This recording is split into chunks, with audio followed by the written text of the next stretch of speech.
कासे पीतांबर आवडे निरंतर येची दान आवडे निरंतर येची दान तुळसी हार गळा कासे तुळसी हार गळा कासे मकर कुंडले तळपती श्रवणी मकर कुंडले तळपती श्रवणी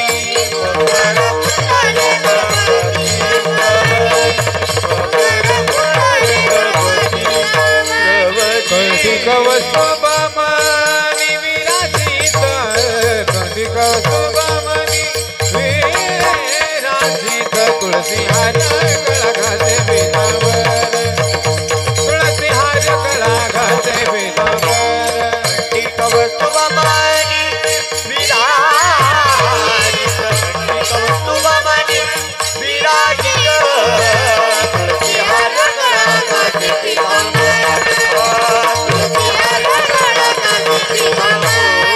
अवडी निरंतर हेची ध्यान अवडी निरंतर हेची ध्यान हार गळा घासे पीतांबर तुळसी हार गळा घासे पीतांबर कौस्तुभमणि विराजित आवडे निरंतर हेची दान तुळसी हार गळा घासे पीतांबर तुळसी हार गळा घासे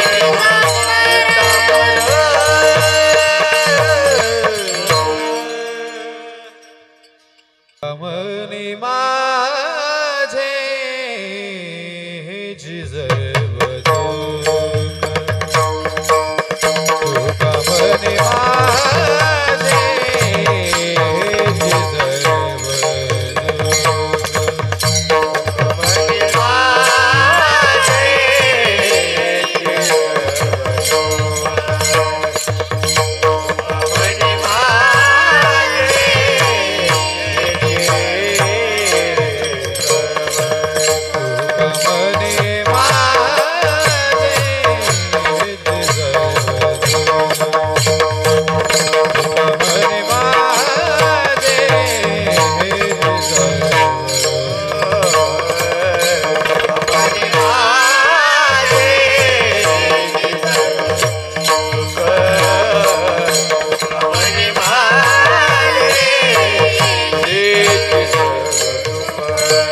पाहिना श्रीमुख आवडी पाहिना श्रीमुख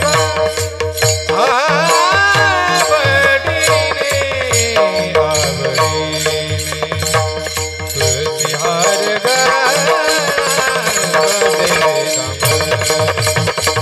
हार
हरी जय जय राम कृष्ण हरी हरि जय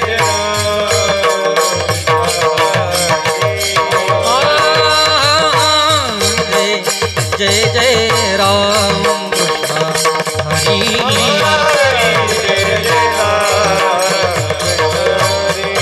हरि जय जय राम कृष्ण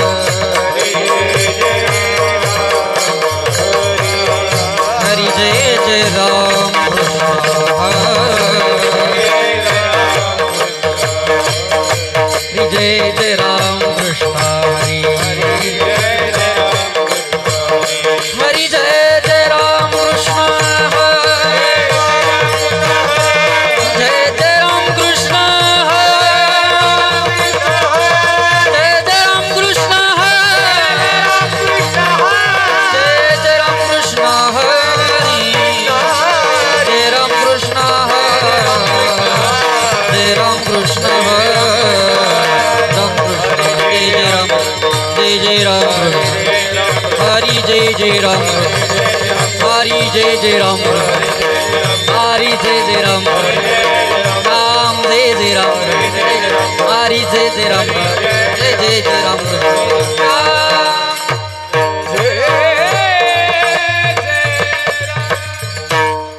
रूप पाहता लोचनी सुख झाले हो साजनी रूप पाहता लोचनी सुख झाले हो साजनी तोहा विठ्ठल बरवा तोहा माधव बरवा तोहा माधव बरवा तोहा माधव बरवा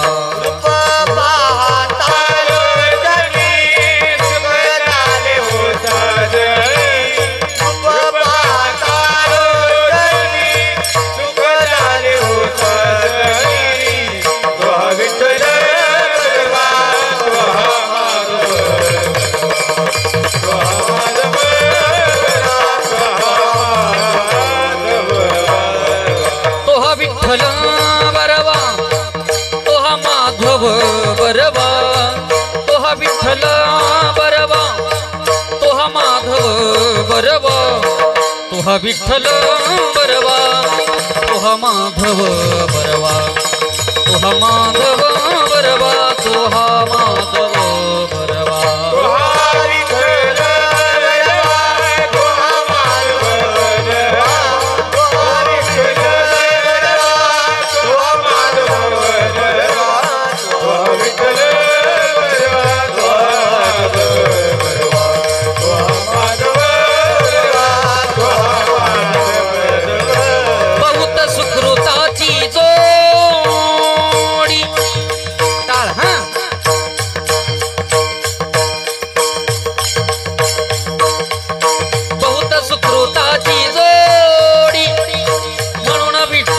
आवडी तोहा विठ्ठल बरवा तोहा माधव बरवा तोहा माधव बरवा तोहा माधव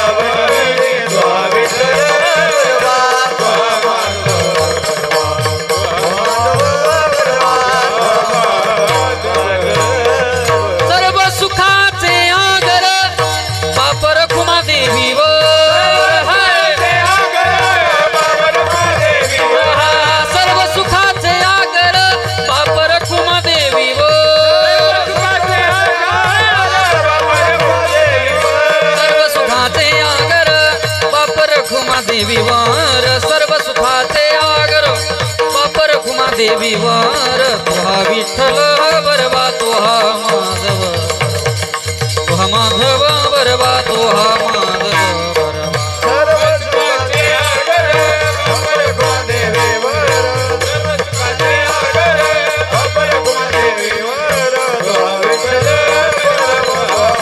तोहा विठ्ठल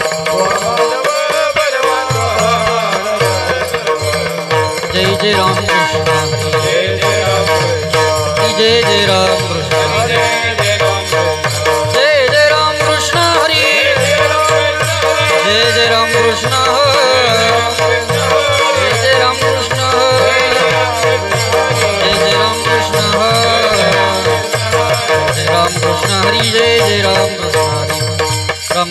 हरी जय जय राम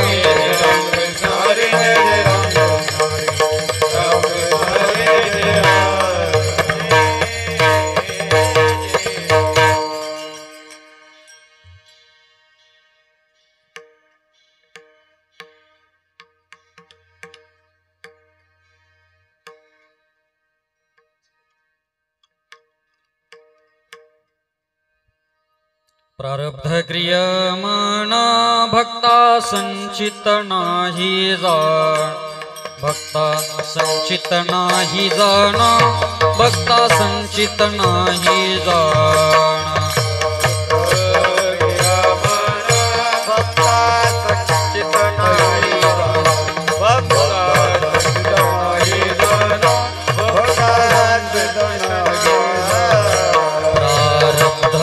क्रियमाणा भक्ता संचित नाही जाण भक्ता संचित नाही जाण भक्ता संचित नाही जाण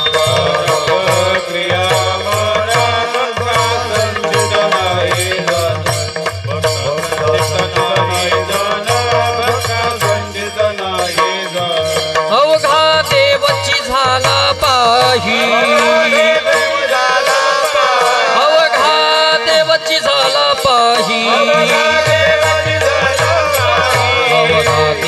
देवची झाला पाही भरोनिया अंतरबाई भरोनिया अंतरबाई भरोनिया अंतरबाई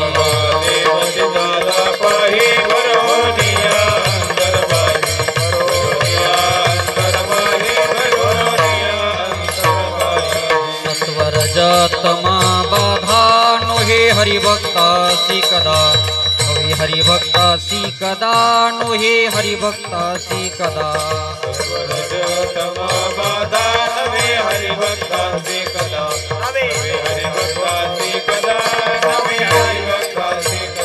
अवघा देवची झाला पाही अवघा देवची झाला पाही अवघा देवची झाला पाही भरोनिया अंतरबाई भरोनिया अंतरबाई भरोनिया अंतरबाई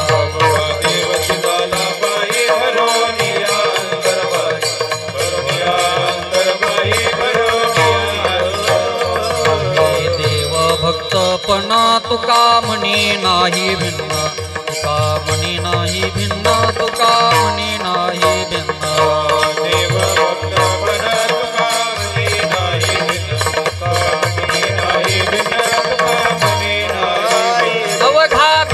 झाला पाही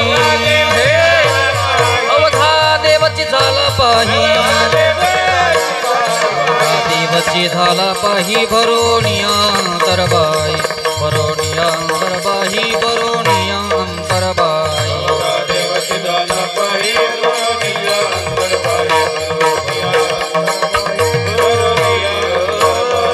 देवी ठोपार खुमाई टाळी वाजवा माय बाप देवी ठोपार खुमाई ठोपार खुमाई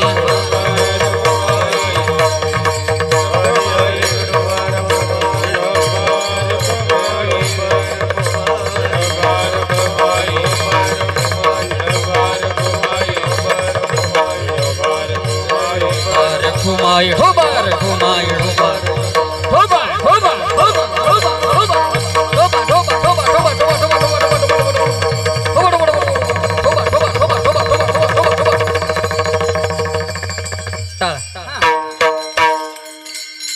आता टाळी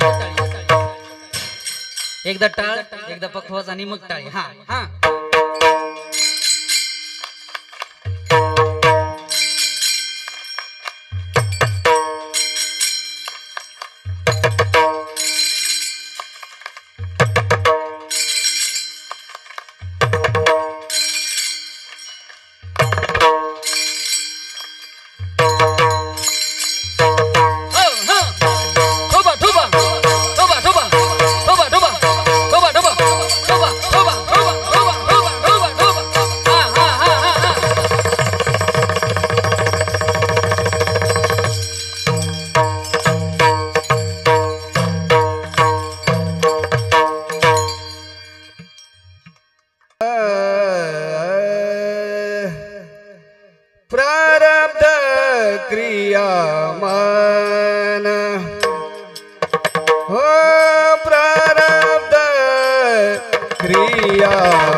नाही जाण भक्ता संजित नाही जाण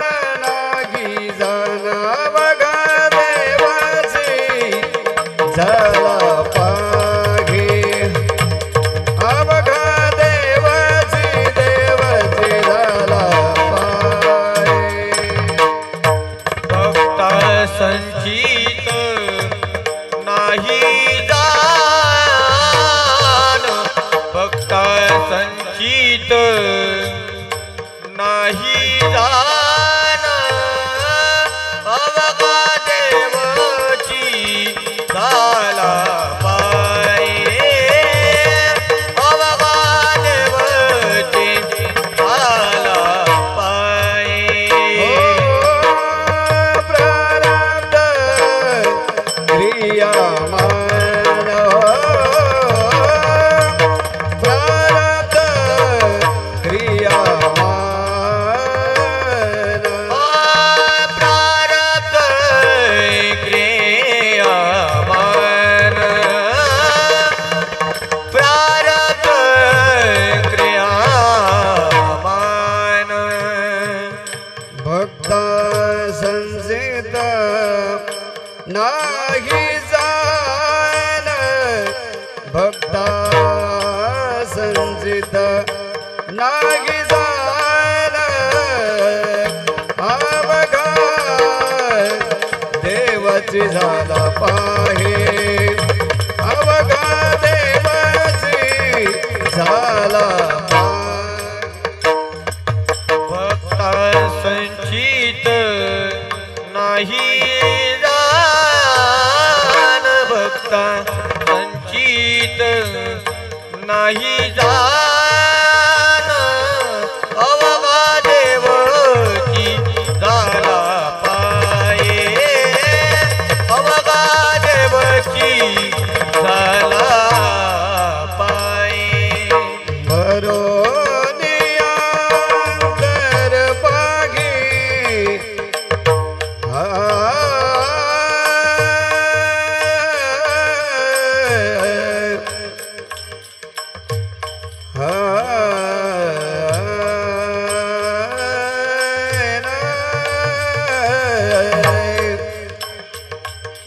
भरोनिया अंतर पागी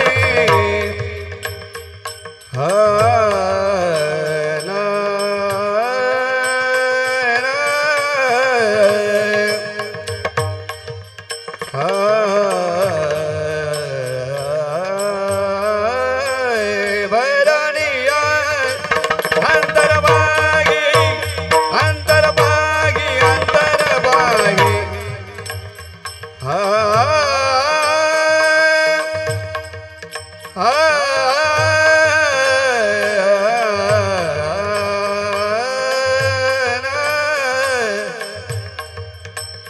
भरनिया अंतरभागी भरनिया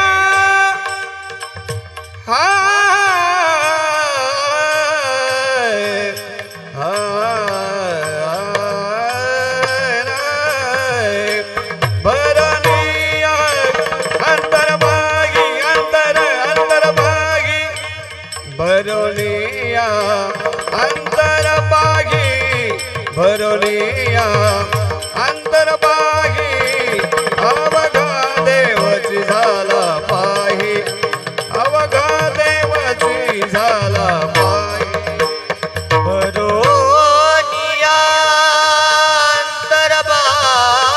अंतरबाई भरोनिया भरोनिया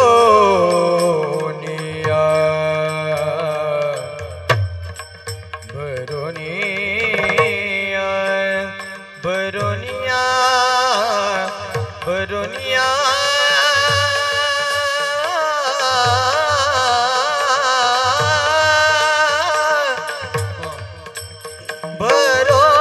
भरोनिया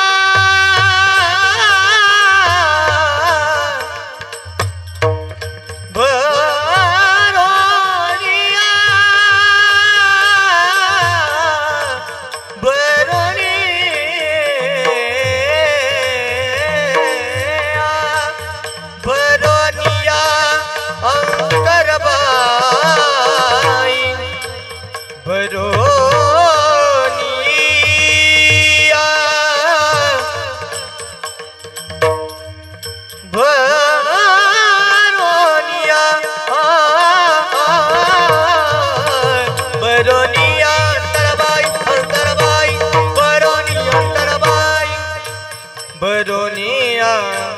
अंतरबाही भरोनिया अंतरबाही अवघा देवाची झाला पाही अवघा देवाची झाला पाही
प्रारब्ध क्रियमान भक्ता संचित नाही जाण अवघा देवची झाला पाही भरोनिया अंतरबाही सत्वर जतम बाधा नोहे हरि भक्तासी कदा अवघा देवची झाला पाही भरुनिया तरबाई देव भक्तपण तुका म्हणे नाही भिन्न देव भक्तपण तुका म्हणे नाही भिन्न अवघा देवची झाला पाही भरोनिया अंतरबाही विठ्ठल विठ्ठल बोला पुंडलिका वरदा हरी विठ्ठल विज्ञानदेव पंढरीनाथ भगवान माऊली ज्ञानेश्वर अपने अपने माता पिता की जय विठ्ठल विठ्ठल विठ्ठल विठ्ठल विठ्ठल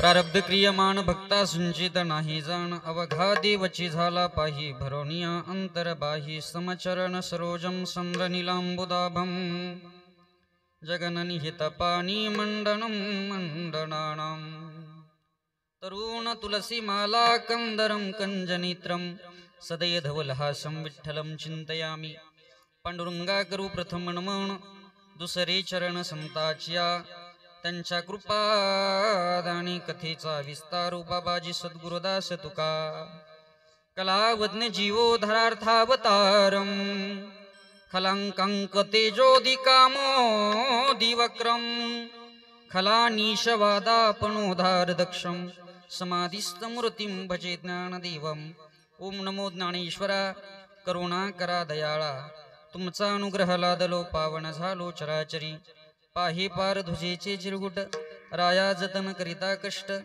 तैसा मी एक पतित परी तुझा मद्रांकित मंदम हसंतम प्रभयाल संतम जनस्य चित्तं सततं हरन्तं वेणो नितान्तं मधुनादयन्तं बालमुकुन्दं मनसा स्मरामि जयांचे केलिया स्मरण होय सकल विद्येचे अधिकरण तेची वंदुचरण श्री गुरूंचे ते नमस्कारून आता नमो ज्ञानेश्वरा नमो ज्ञानेश्वरा नमो ज्ञानेश्वरा नमो ज्ञानेश्वरा हो नमो ज्ञानेश्वरा नमो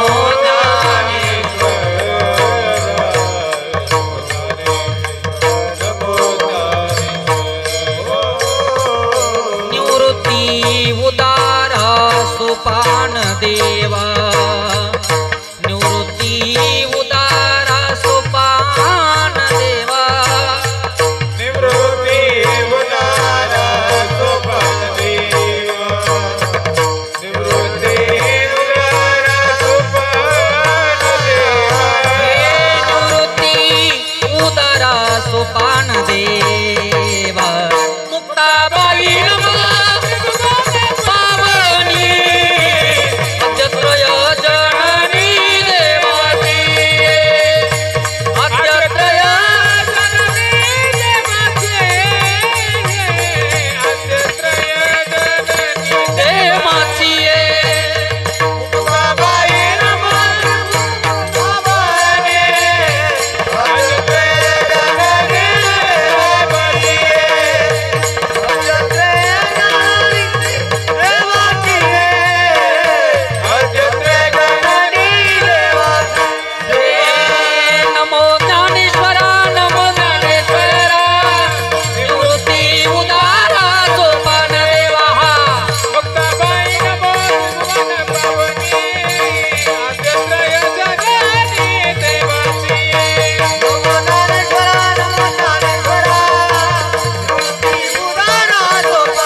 नमो ज्ञानेश्वरा नमो ज्ञानेश्वरा निवृत्ती उदारा सोपान देवा मुक्ताबाई नमो त्रिभुवन पावनी अद्यत्र यजननी देवाची पंढरीच्या देवराया दंडवत तुझे पाया धन्यते अरण रत्नाची ती खाण जन्मला निधान सावता तो सेवे लागी सेवक झालो हे सेवे लागी सेवक झालो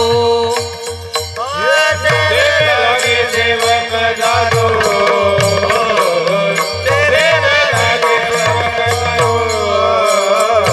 चला गलो निज चरणा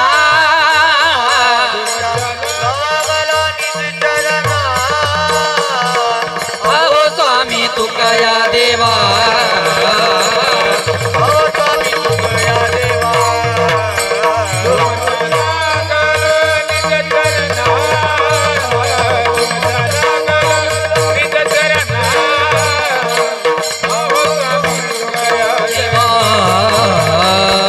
अहो स्वामी तुकया देवा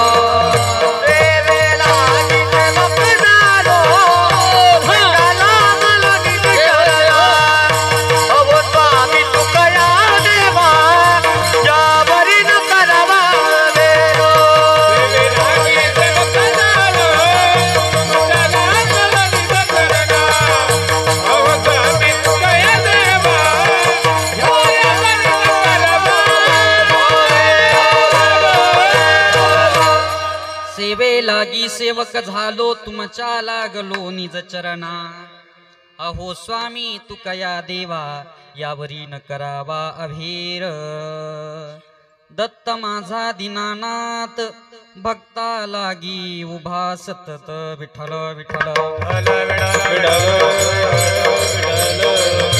बोला पुंडलिक श्री ज्ञानदेव पंढरीनाथ भगवान विठ्ठल विठ्ठल विठ्ठल विठ्ठल विठ्ठल हो प्रारब्ध क्रियमाण भक्ता संचित नाही जाण अवघा देवची झाला पाही भरोनिया अंतरबाही प्रस्तुत प्राप्तस्थळी संप्राप्त सेवेकरता उपस्थित केलेला अभंग दिहूचे सुप्रसिद्ध साधू वैराग्याचे मूर्तिवंत पुतळे. हा जाऊ द्या, त्यांनी आरडाओरडा केला तर हरकत नाही, काही अडचण नाही. विठ्ठल विठ्ठल.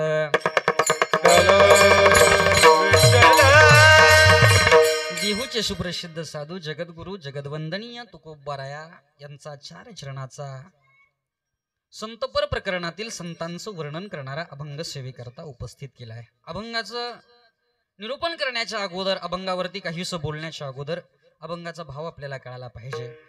यदा कदाचित अभंगाचे भाव जरा जसे जसे आपल्याला वाढायला लागलेत ना, अभंगाचे भाव लक्ष देऊन आहे. अभंगावरती चिंतन करण्याकरता या ठिकाणी आपण सेवेकरता उपस्थित केलेल्या अभंगाचं प्रामुख्यानं चिंतन करण्याच्या अगोदर अभंगाचा भाव आपल्याला कळायला पाहिजे. आपल्या अंतकरणाचा भाव मोठा करा. अंतकरणाचा भाव मोठा ठेवून कीर्तन ऐकलं तर ते कीर्तन कळत असतं. विठ्ठल. म्हणून जगद्गुरु तुकोबारायांच्या मते अभंगाचा भाव असा असेल, खऱ्या अर्थानं जगद्गुरु तुकोबार असं म्हणतात की प्रारब्ध हा विषय गहन आहे, प्रारब्ध न सुटणारा विषय आहे, प्रत्येकाच्या जीवनामध्ये आहे.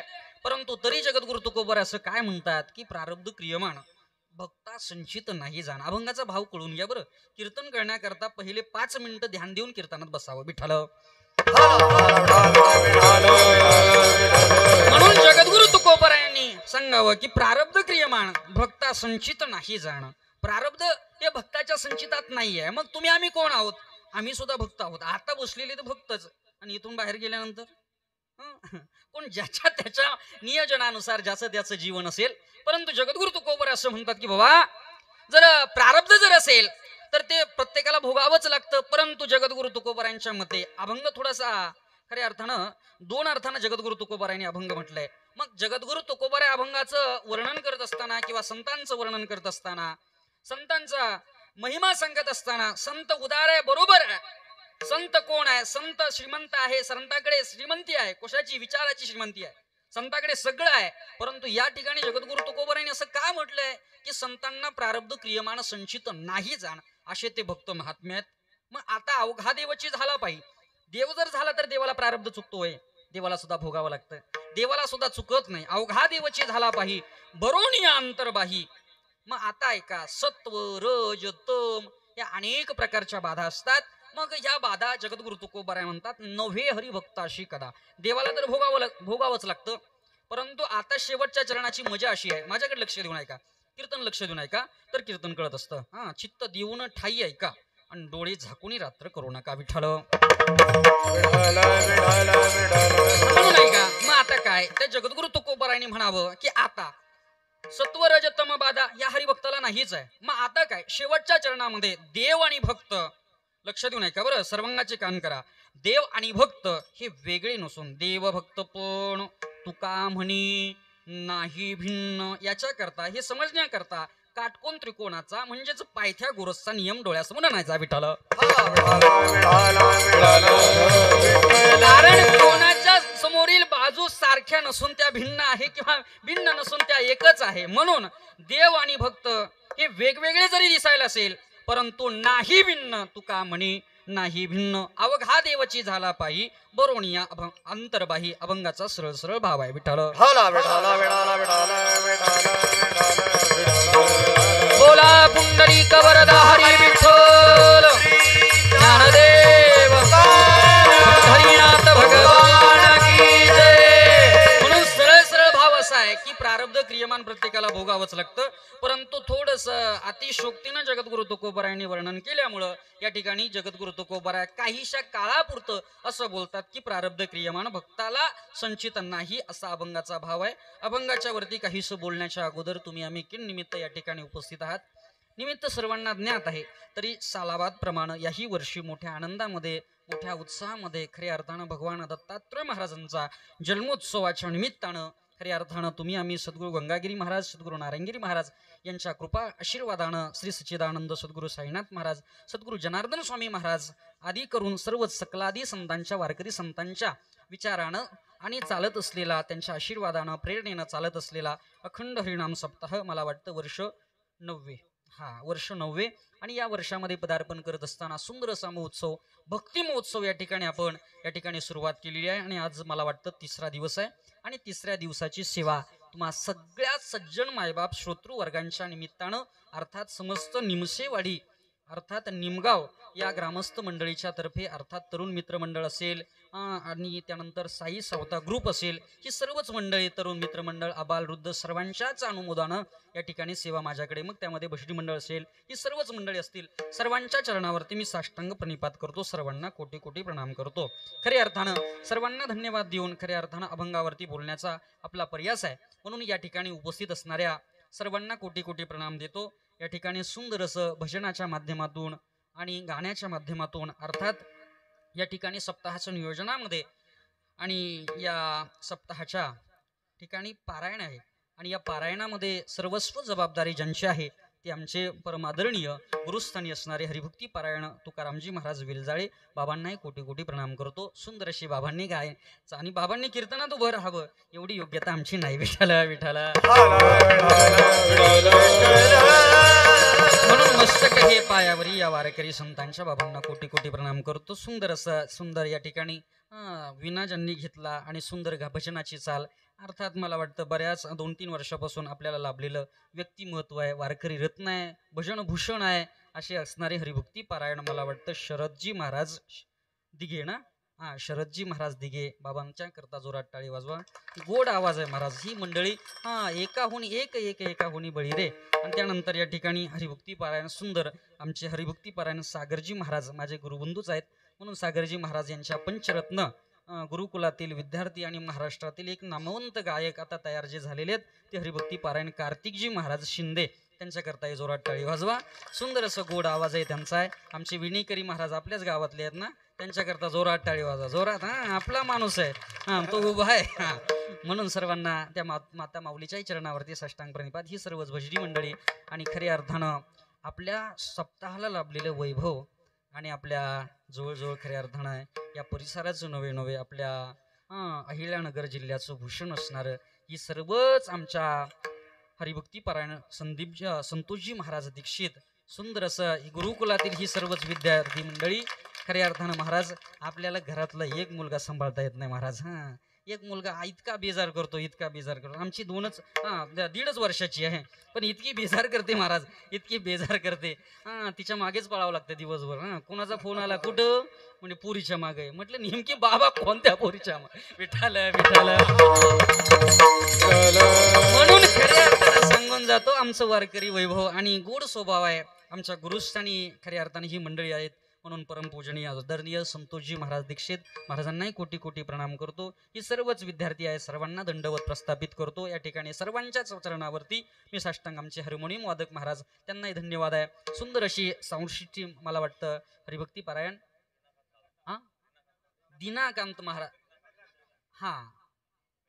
रीनाकांत ते त्याच्यावरून थोडासा बदल झाला म्हणून कसं बोलावं म्हणून असो आमचे रीनाकांतजी दादा खरंच सुंदर अशी इतकी शार्प साऊंड सिस्टीम आणि गेल्या 9 वर्षापासून सेवा देतात. त्यांच्याकरता जोरात टाळी वाजवली पाहिजे. म्हणून सर्वांना कोटी कोटी प्रणाम करतो आणि वारकरी संतांच्या चरणावरती साष्टांग प्रणिपात करतो. मस्तक हे पाया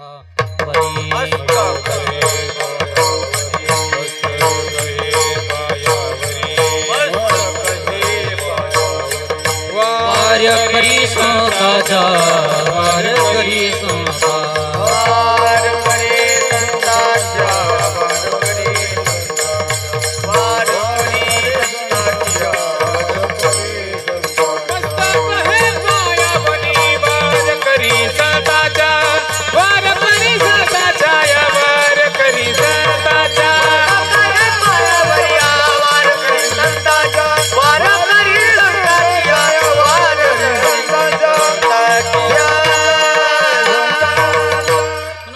वारकरी संतांच्या चरणावरती साष्टांग प्रणिपात आहे. खऱ्या अर्थानं या ठिकाणी मी विसरूनच गेलो. मला कोणीतरी आहे आधार देण्याकरता. आमचे हरिभक्ती पारायण चोपदार महाराज त्यांनाही कोटी कोटी प्रणाम करतो. सुंदर असं त्यांचे आणि प्रत्येक ठिकाणी वास्तव्य असतं आपल्या परिसरामध्ये आणि सुंदर गोड स्वभाव आहे. माझी जणू वाटच ते पाहत होते म्हणून त्यांनाही कोटी कोटी प्रणाम आहे. म्हणून या ठिकाणी माझ्याबरोबर आलेले आमचे हरिभक्ती पारायण रेवणनाथ महाराज वाणी, त्यानंतर आमच्या आपल्याच भागाचं भूषण, पण ते म्हटले महाराज तुम्ही इकडे चालले ना, मी तुमच्या गाडीचं सारथ्य करतो. आमचे संदीप भाऊ त्यांनाही धन्यवाद आहे. विठाल विठाल. सुंदर असं चिंतन मांडण्याच्या अगोदर मला सांगायचं असं आहे की जगद्गुरु तुकोबरायांनी जगद्गुरु तुकोबरायांचा जर गाथा बघितला, लक्ष देऊ नये का, सर्वांगाचे कान करा. आपलं कीर्तन जे आहेत ना ते खेळी आहे. आनंदामध्ये कीर्तन आपल्याला ऐकायचं आहे. ऐका रे, गोड चिंतन सांगून जाईल. ऐका, जगद्गुरु तुकोबरायांचं जर जीवन बघितलं तर जगद्गुरु तुकोबरायांचं जीवन दुःखमय आहे. कारण का दुःखमय मी म्हणेल, प्रत्येकानं बघा जगद्गुरु तुकोबरायला प्रारब्धाचा त्रास झालेला आहे. चिंतन करून बघा जगद्गुरु तुकोबरायांच्या जीवनामध्ये किती दुःख आलेलं आहे. मग आता तुकोबरायांनी एवढ्या दुःखातून सुख शोधण्याकरता भगवान परमात्म्याची संगत सोडली नाही. ऐका, ज्या वेळेला जगद्गुरु तुकोबरायांच्या अंगावरती गरम पाणी ओतण्यात आलं आणि तुकोबरायांनी अर्थ हाक माझ्या पांडुरंग परमात्म्याची केली. जळे माझी काया लागला बनवा, जळे माझी काया लागला बनवा, जळे माझी काया जळे माझी काया लागला बनवा, जळे माझी काया लागला बनवा, जळे माझी काया लागला बनवा, जळे माझी काया लागला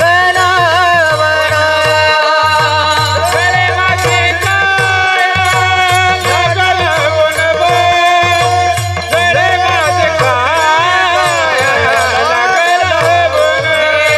भावरे केशवा मायो भावरे केशवा माय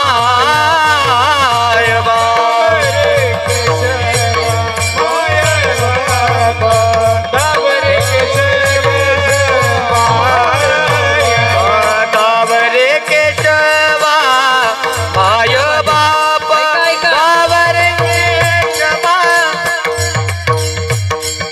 ज्या जगद्गुरु तुकोबरायांच्या जीवनामध्ये बघा, कीर्तन आता सुरू झालंय आपलं, लक्ष देऊ नये का बरं.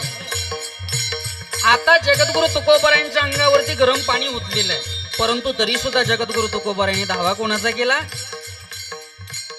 धावरे केशवा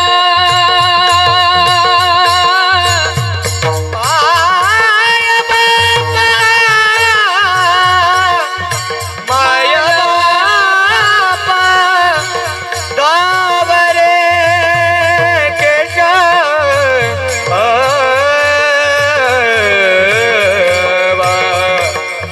दावरे केशवा, माय बापा, माय बापा, बेटली सकळ कांतीरो मावळी, बेटली सकळ कांतीरो मावळी, बेटली सकळ कांतीरो मावळी, बेटली सकळ कांतीरो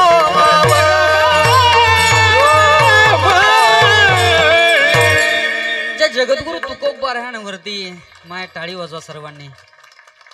इतका प्रसंग आला महाराज. कोपला पाटील गावीची ही लोक, आता मज भिक कोण घालिये केशवा, धावरे केशवा माय बापा. ए केशवा, आता धाव. मला सांगा, एवढं सगळं असताना, एवढं सगळं सहन करत माझ्या जगद्गुरु तुकोबरायांनी 4092 अभंगाची गाथा आपल्याला दिली. विठ्ठल आता ऐका, त्या जगद्गुरु तुकोबरायांनी अभंग संहितेमध्ये प्रथम अभंगाच्या संहितेपासून तर शेवटच्या अभंगापर्यंत जगद्गुरु तुकोबरायांची गाथा जर आपण बघितली तर संत परप्रकरण खऱ्या अर्थानं पुष्कळशी आपल्याला पाहायला भेटतील. संतांचं वर्णन करणं हा प्रामुख्यानं गाथ्याचा मुख्य विषय बनलेला आहे. विठ्ठल, कारण आपल्या जीवनामध्ये संत जर नसेल तर आपल्या जीवनाचा अंत जवळ आहे. बघा, लक्ष देऊ नये का, कारण संतांच्या जीवनामध्ये अंतच नाहीये. जीवन जगत असताना बघा, जगद्गुरु तुकोबराय ज्ञानोबराय आज 728वा समाधी सोहळा माझ्या ज्ञानोबरायांचा साजरा होतोय, झालाय, मोठ्या आनंदाने झाले. परंतु मला सांगा, आपल्या आजा पंजांचा जर विचार केला, पंजोबांपर्यंत नाव आठवतात, त्याच्यात खापर पंजोबाचं नाव नाही आठवणार महाराज. परंतु माझ्या जगद्गुरु तुकोबरायांना 728 वर्ष झाले, परंतु त्याच ताकदीनं माझ्या जगद्गुरु तुकोबरायांचं ज्ञानोबरायांचं नाव आपण त्या ठिकाणी घेत असतो. गेले दिगंबर ईश्वर विभूती राहिल्या त्या कीर्ती जगामागे, वैराग्याच्या गोष्टी ऐकिल्या कानी, आता ऐसी कोणी होणे नाही. कारण यांच्या व्यतिरिक्त दुसरं कोणी नाही. ऐका ना, मला सांगायचं असं आहे, अभंगाचा भाव तुमच्यापर्यंत पोहोचवणार आहे. एवढं सगळं प्रारब्ध भोगून, एवढं सर्व दुःख भोगून संतांनी कोणाकरता? जगाच्या कल्याणाकरता आयुष्य भोगवलंय. जगाच्या कल्याण संतांच्या विभूती, क्या बात आहे. जगाच्या कल्याणा संतांच्या विभूती, देह कष्ट भीती परोपकारे, देह कष्ट भीती परोपकारे, जगाच्या कल्याण संतांच्या विभूती, जगाच्या कल्याण संतांच्या विभूती, देह कष्ट भीती परोपकारे, देह कष्ट भीती परोपकारे, जगाच्या कल्याणा संतांच्या विभूती, देह कष्ट भीती परोपकारे, देह कष्ट भीती परोपकारे, देह कष्ट भीती परोपकारे, जगाच्या कल्याण संतांच्या विभूती, देह कष्ट भीती परोपकारे, हरि भीती परोपकारे, देह कष्ट भीती परोपकारे. मग जगाच्या कल्याणा संतांची विभूती. संतांनी स्वतःचं घर नाही महाराज, हा, संतांनी स्वतःचा व्यापार, संतांचा वाडा, हा, अभंगाचा वाडा आहे संतांचा, परंपरेने संतांचा वाडा आहे, परंतु संतांकडे काहीच नाही, स्वतःच काहीच नाही ठेवलं. हे विश्वाची माझी घर. ज्ञानोबारांना जर विचारलं ज्ञानोबारांचं घर, तर ज्ञानोबारा म्हणतात हे सबंध विश्व माझंच आहे. विश्वा करता आता विश्वात्मके देवे. संतांचं जर जीवन पाहिलं, संत स्वतः करता नाही बुडते हे जण न देखावे डोळा. संत सांगायचे बरं, मला लक्ष देऊन ऐका, सर्वांगाचे कान करा. संत स्वतः करता नाही हो, येतो कळवळा म्हणून या. कोणा करता? आपल्या करता. अहोरात्र दिन रजनी हाची धंदा, गोविंदाचे पोवाडे. कोणा करता महाराज? आपल्याच करता. जगद्गुरु तुकोबरायांनी. मला सांगा, आज ज्ञानोबराय, जगद्गुरु तुकोबराय असतील, नामदेवराय असतील, सद्गुरु सावता महाराज असतील, संत सेना महाराज असतील, नामदेवराय असतील, ही संत आदी परंपरा जर आपण पाहिली, मला सांगा, आज जर खऱ्या अर्थानं आपल्या गेलेल्या वाडवडिलांशी नाही गेलेल्या आपल्या आईशी, आपल्या बापाशी जर आपल्याला बोलायचं असेल, लक्ष देऊ नये का बरं, गेलेल्या आईशी जर आपल्याला बोलायचं असेल, तर जगात कोणतं नेटवर्क असं आहे की त्यांच्याशी आपल्याला बोलता येईल? कळतंय ना तुम्हाला? लक्ष द्या माझ्याकडे. कोणतं नेटवर्क असं आहे? 4Gचं आहे. 4G संपलं, आता 5G. 5Gचं नेटवर्क काम देईल? नाही महाराज, बोलता येईल आम्हाला? नाही बोलता येणार. मला सांगा, आपण घरामध्ये बसतोय, परंतु बाहेरच्या लोकांशी जास्त बोलतोय आणि घरात कमी बोलतोय. कळतंय तुम्हाला? घरात आपण बसतोय, घरातली माणसं आपल्या जवळ बसतात, परंतु लक्ष देऊ नये का, आपल्या हातात मोबाईल असतो, आहे की नाही प्रत्येकाकडे? मला सांगा, पूर्वीच्या काळामध्ये सगळा खिसा जरी उचकला तरी 10 पैसे लवकर सापडत नव्हते, परंतु आता 1-1, 2-2 लाखाचे मोबाईल महाराज सहजासहजी सापडतात. आता माणसाला लुटणं सोपं झालेलं आहे. कळतंय तुम्हाला? माणसाकडे पूर्वीच्या काळातला व्यवहार हा खऱ्या अर्थानं नव्हता. पैसाच नव्हता, बाकीचं सोडून द्या, पैसा कमी होता, परंतु आता सगळं आहे, परंतु समाधान नाही महाराज. विठ्ठल, मला सांगायचं एवढंच आहे, आताच्या काळामध्ये घरात माणसं बसतात, पण बाहेरच्या लोकांशी जास्त बोलत असतात मोबाईलवरती. लक्ष देऊ नाही का, रात्री 12-12 वाजेपर्यंत लोक जागीच असतात. कळते ना तुम्हाला? 12-12, 1-1 वाजेपर्यंत. कारण का 12 वाजेपर्यंत आदल्या दिवसाचं नेट चालू असतं आणि 12च्या नंतर पुढचा डाटा कन्वर्ट व्हावा याचीच फक्त माणसं वाट पाहतात. मला सांगायचं काय की एवढं खरं, कारण आपल्या जीवनातली बॅटरी रिचार्ज होता कामा नये आणि कदाचित मोबाईलच्या नातात मोबाईलच्या धुंदीमध्ये आपल्या डोक्यातला डाटा जर आपण गमावून बसलो तर आपलं जीवन बर्बाद होणार आहे. विठ्ठल अहो संत परंपरेने हेच आपल्याला शिकवलं. बघा ना, ज्ञानेश्वरी उचका. आज जर गेलेल्या आईशी बोलायचं असेल, गेलेल्या बापाशी बोलायचं असेल तर कोणत्या नेटवर्कने आपल्याला बोलता येईल, कोणत्या फोनवर नाही बोलता येणार. मग मला तेच सांगायचंय की खऱ्या अर्थानं जर जगद्गुरु तुकोबारायांशी बोलायचं असेल, ज्ञानोबारायांशी आपल्याला बोलायचं असेल तर ऐका ना, ज्ञानोबारायांची ज्ञानेश्वरी उचका. ओम श्री परमात्मने नमः. अथ प्रथमोऽध्याय.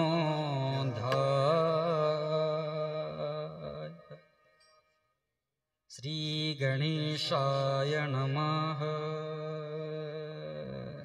ज्ञानोबारायांशी आपण बोलायला सुरुवात करतो.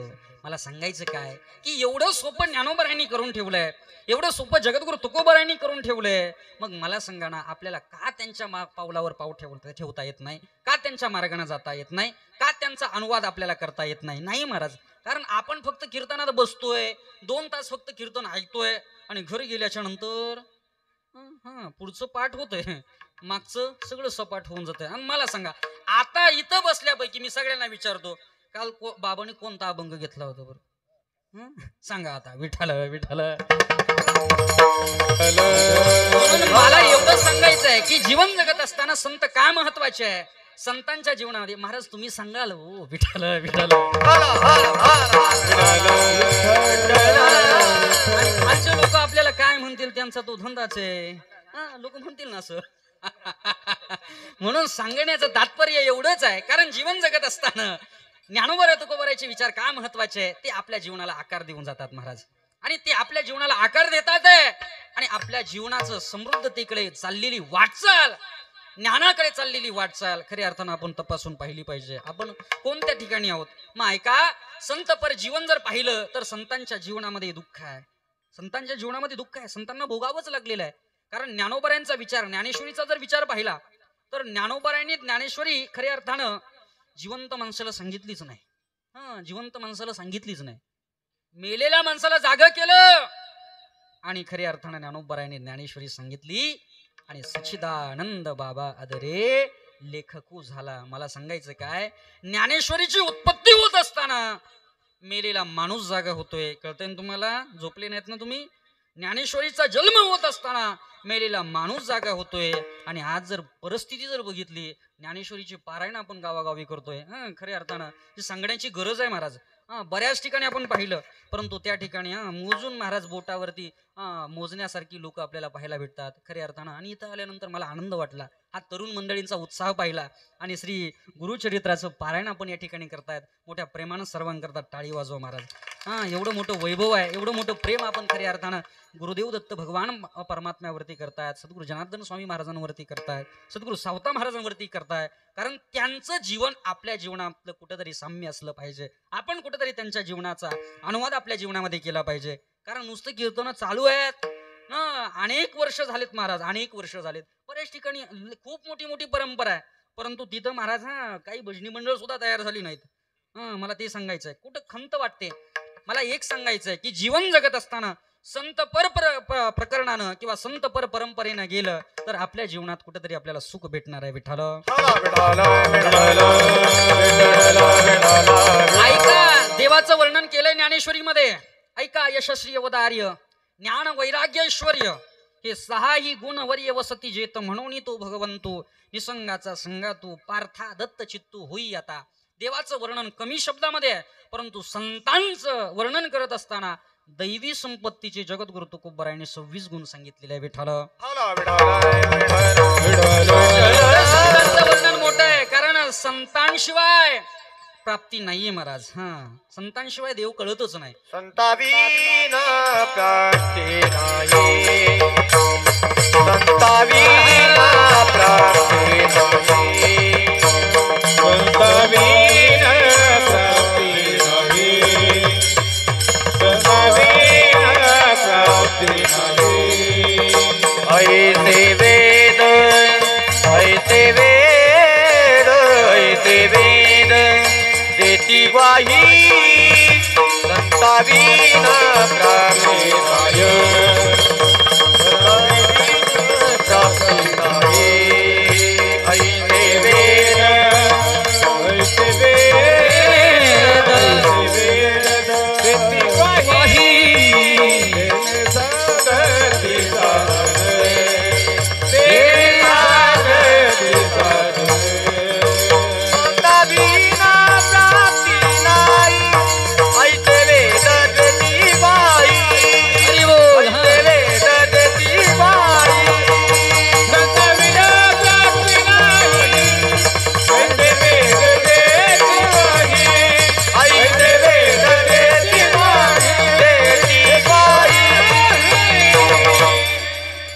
संतांविना प्राप्ती नाही ऐसे वेद देती ग्वाही. मला सांगा, जर संतांच्या शिवाय जर तरुणोपाय नसेल, संतांविषयी जर आपण बोलायचं झालं तर संतांशिवाय आपल्याला देवही कळाला नाही.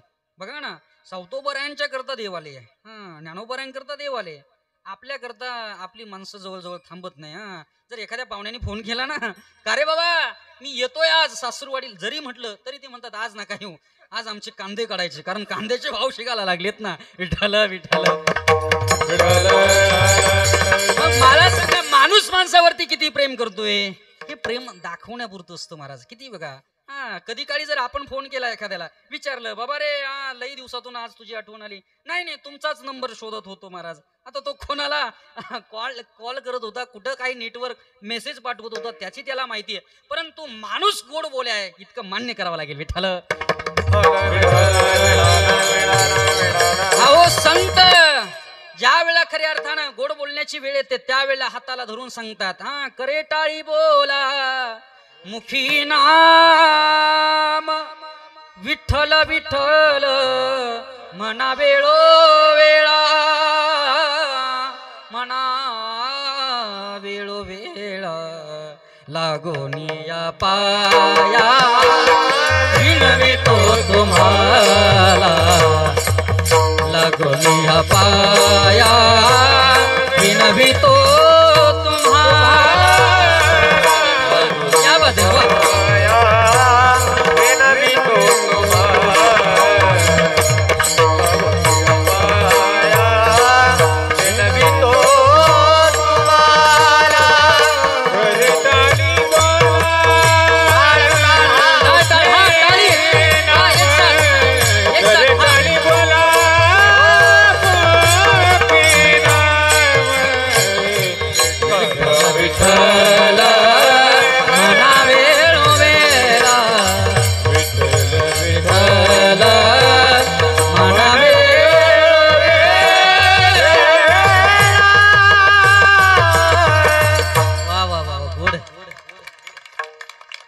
साधू संतांनी केलं तरी काय, पाया पडून सांगितलं महाराज. सावतोबरायांनी आपल्या मळ्यात शेती फुलवली आणि त्या मळ्यामध्ये माझ्या भगवान परमात्म्याला बोलवलं. कांदा मुळा भाजी, कांदा मुळा भाजी, कांदा मुळा भाजी, कांदा मुळा भाजी, अवघी विठाई माझी, अवघी विठाई माझी, अवघी विठाई माझी, अवघी विठाई माझी.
क्या बात है महाराज, एक एका होनी बळी रे.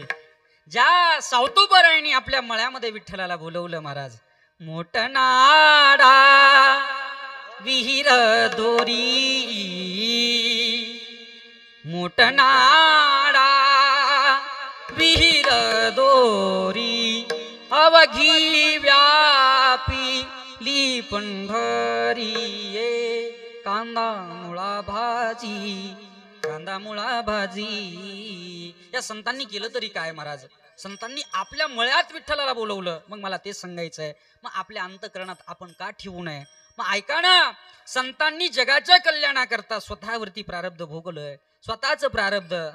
जीवन जगत असताना मला सांगा, कोणाला दुःख नको आहे? प्रत्येकाला दुःख नकोच आहे, प्रत्येकाला सुख आवडत. मग मला सांगा, सुख पाहिजे असतं परंतु सुख मिळत नसतं आणि दुःख सुटत नसतं. विठ्ठल विठ्ठल विठ्ठल त्या अनुषंगानं आपण जीवन जगत असतो. प्रत्येकाला असं वाटतं की सुनेनं चांगलं वागावं. लाडक्या बहिणीनो बरं वाटतंय नाही वाटतं की नाही? प्रत्येकाला वाटतं की सुनेनं चांगलं वागावं, परंतु ती तिचं हप्ता आल्याशिवाय ती चांगलं वागत नाही. विठ्ठल विठ्ठल कारण प्रत्येकाच्या जीवनामध्ये कुठं ना कुठं तरी वाद आहे, कुठंतरी दुःख आहे, थोडस तरी असं वाटतंय मुलानं चांगलं वागावं. प्रारब्ध आहे महाराज, भोगावं लागतं. कारण कर्मे श्रीराम वनवासा गेला, कर्मे रावण क्षयो पावला, कर्मे दशरथ वियोगी मेला, वियोग घडला सीता देवी. कर्म खूप अवघड असतं दादा. केलेल्या कर्माची गती ही प्रत्येकाला भोगावी लागते. बघा ना तुम्ही, लक्ष देऊन ऐका की सर्वांगाचे कान करा. मला फक्त पहिलं चरण सोडवायचंय. ऐकताय तुम्ही? सर्वांगाचे कान करून ऐका. जीवन जगत असताना प्रारब्ध कुणाला चुकलंच नाही दादा. जगाच्या मालकाला चुकलंय, जगाच्या मालकाला सुद्धा चुकलं नाही, जगाच्या मालकाच्या बापाला नाही महाराज. प्रभू श्री रामचंद्रांचे परमपूजनीय पिताश्री राजा दशरथाला सुद्धा प्रारब्ध चुकलं नाही दादा. आराम काटा कोणी गेला राम. हे रामा नकोच रे जाऊ, नको ना जाऊ. तुला वर दिलाय ना, एका वरानं भरताला राजगादी आणि एका वरानं प्रभू श्री रामचंद्रांना 14 वर्षाचा वनवास आहे. जगाच्या मालकाला वनवासाला पाठवणं एवढं सोपं नाही आहे, परंतु तरी सुद्धा प्रारब्धानं जावं लागलं. कर्मामुळे प्रभू श्री रामचंद्र केले कर्म झाले तेची भोगाले, केले कर्म झाले तेची भोगाले, केले कर्म झाले त्याचे भोगाले, केले कर्म झाले त्याचे भोगाले. उपजले मेले आईचे किती, उपजले मेले आईचे किती, हरिमुखी गाता हरपली चिंता, हरिमुखी गाता हरपली चिंता, चिंता. केले कर्म झाले तेची भोगाले. केलेल्या कर्माची गती राजा दशरथाला चुकली नाही, प्रभू श्री रामचंद्रांना चुकली नाही. ऐका, सर्वांगाचे कान करा, माझ्याकडे लक्ष द्या. विषय आपला चालू आहे की प्रारब्ध हे प्रत्येकाला भोगावं लागतं. मला सांगा, एका प्रारब्धानं मुलाचा जन्म झालाय, परंतु त्याच प्रारब्धानं त्याची आई मरण पावली. दादा लक्ष देऊन ऐका, सर्वांगाचे कान करा की जीवन जगत असताना प्रारब्ध कुणाला चुकलंय हो. ज्या आईनं हाडाची काढा केली, रक्ताचं पाणी केलं, तोच मुलगा त्या आईला सांभाळत नाही हो. तोच मुलगा त्या आईला बाहेर वृद्धाश्रमामध्ये टाकतोय. तोच मुलगा आज बोलत नाही त्या आईशी. तीच सुनबाई सांगते त्याला. असं वाटत नव्हतं की असं होईल, परंतु लग्न झाल्याच्या नंतर 2 वर्ष चांगलं राहिलं हो कुटुंब, परंतु त्याच्यानंतर काय झालं त्याला प्रारब्ध म्हणता येईल. प्रारब्धाशिवाय वेगळी संगती लावता येणार नाही. भोगतो न घडे संचिता वाचोणी, करावे ते मनी समाधान. प्रत्येकाच्या जीवनामध्ये कर्म आहे, प्रत्येकाला कर्म भोगावं लागतं. मग मला सांगा ना, जगद्गुरु तुकोबाराया खऱ्या अर्थानं तुमच्या जीवनामध्ये, आता तुकोबारांच्या जीवनामध्ये तुकोबारायांना सुद्धा भोगावं लागलेलं आहे. तुकोबारायला सुद्धा मी मागाशीच प्रमाणे पहिल्यांदाच सांगितले, म्हणून तुकोबारायच्या जीवनामध्ये प्रारब्ध आहे. मला सांगायचं एवढंच आहे की कर्मे श्रीराम वनवासा गेला. रामाच्या जीवनामध्ये, प्रभू श्री रामचंद्रांच्या जीवनामध्ये 14 वर्षाचा वनवास आहे. ऐका ना, त्या बापानं पुत्र कामिष्टी यज्ञ केलाय, आणि ऐका ना, प्रभू श्री रामचंद्र देवाला जन्माला घातलेला आहे, परंतु त्याच देवाला जन्माला घातलंय, परंतु त्याचा वनवास, त्याचा वियोग सहन होत नाही. आणि मग ऐका, काय काय परिस्थिती झाली असावी, कशामुळे प्रारब्ध भोगावं लागलं? कारण श्रावण बाळाच्या आई वडिलाचा शाप भोगावा लागला. परिस्थिती ऐका, आपण कोणत्या जन्माचं पुण्य करतो, कोणत्या जन्माचं पाप करतोय, लक्ष द्या. ज्यावेळेला भीष्माचार्य शरपंजरी पडले, बाणाच्या टोकावरती झोपण्याची वेळ भीष्माचार्यांच्या वाट्याला आली. बाणाच्या टोकावरती झोपले भीष्माचार्य, आणि आता काय भगवान परमात्मा भीष्माचार्यांच्या भेटीला गेलेले आहे. ऐका प्रसंग डोळ्यासमोर आणा. आता आपल्यालाही कधी काळी असं होतं की 40 पर्यंत चांगला संसार चालतो, कधी काळी असं होतं 40 पर्यंत. नंतर काय होतं कुणास ठाऊक, बायपासच्या कडेचे पैसे येतात की काय, कोणी एका मित्राची संगती लागते की काय, खरं असं होतंय महाराज. कारण बायपास हा आमच्याही गावातून गेलेला आहे म्हणून संगती माणसाला बिघडवते, परंतु संगती माणसाला घडवते सुद्धा. ती संगती कोणाची? संतना की संग लागरे तेरी अच्छी बनेगी, संतन के संग लागरे तेरी अच्छी बनेगी, संतन के संग लागरे तेरे अच्छे बनेगी, संतन के संग लागरे तेरे अच्छी बनेगी, अच्छी बनेगी तेरी बिगड़ी बनेगी, अच्छी बनेगी तेरी बिगड़ी बनेगी, अच्छी बनेगी तेरी बिगड़ी बनेगी, अच्छे बनेगी तेरी बिगड़ी बनेगी, लागरे तेरी अच्छी बनेगी, संतन के संग लागरे तेरी अच्छी बनेगी, संतन के संग लागरे तेरी अच्छी बनेगी, संतन के संग लागरे तेरी अच्छी बनेगी. वा वा वा, टाळी वाजव. मला सांगायचं एवढंच आहे की संतांची जर संगती असेल तर माणसाचं चांगलं होतं. बघा ना, एखादा मित्र येतो, चल बाबा हरिपाठाला, संध्याकाळची वेळ आहे आणि संध्याकाळच्या वेळेला हरिपाठाला गेलं पाहिजे. परंतु त्याच्या अगोदरची मंडळी ते हरिपाठाला आले की त्याच्या अगोदरची मंडळी उठून जातात. मग तुमच्याकडे नसेल ते नकोच असं आहे मला वाटतंय.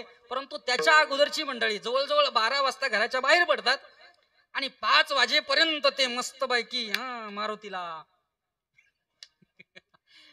मग मला सांगा ना, एवढं काय त्या मारुतीनं तुमचं बिघडवलंय हो.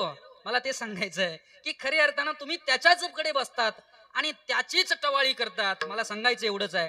कारण ऐका ना, त्यानं प्रभू श्री रामचंद्रांना माता जानकीला आपल्या हृदयामध्ये ठेवलेलं आहे. बघा ना, हृदयामध्ये श्रीराम जानकी बेटे हे मेरे सीने में. मग एवढं जर त्यानं केलेलं आहे, मग मला सांगा ना, आपल्याला त्याच्याकरता मग ही तरुण मित्रमंडळी येत आहेत, भजना करता येतात. संगती मला सांगायची आहे, जर चांगल्या लोकांच्या संगतीमध्ये गेलं तर चांगलंच होईल. बघा ना, तुमच्यासारखं उदाहरण सांगतोय, वस्तुस्थिती सांगतोय. कारण जीवन जगत असताना माणसानं चांगल्या लोकांची जर संगती केली, स्वभाव जर चांगला ठेवला तर चांगल्या लोकांची संगती मिळत असते. कारण साचा आणि मवाळ, मितले आणि रसाळ. स्वभाव असा असावा, बोलणं असं असावं, मितले आणि रसाळ, शब्द जरी कल्लोळ अमृताचे. मला मुखिया सांगा, अमृताची वाणी, मुखिया अमृताची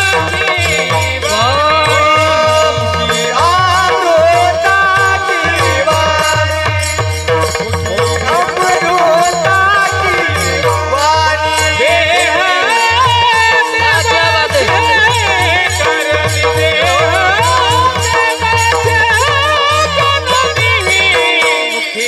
अमृताची वाणी,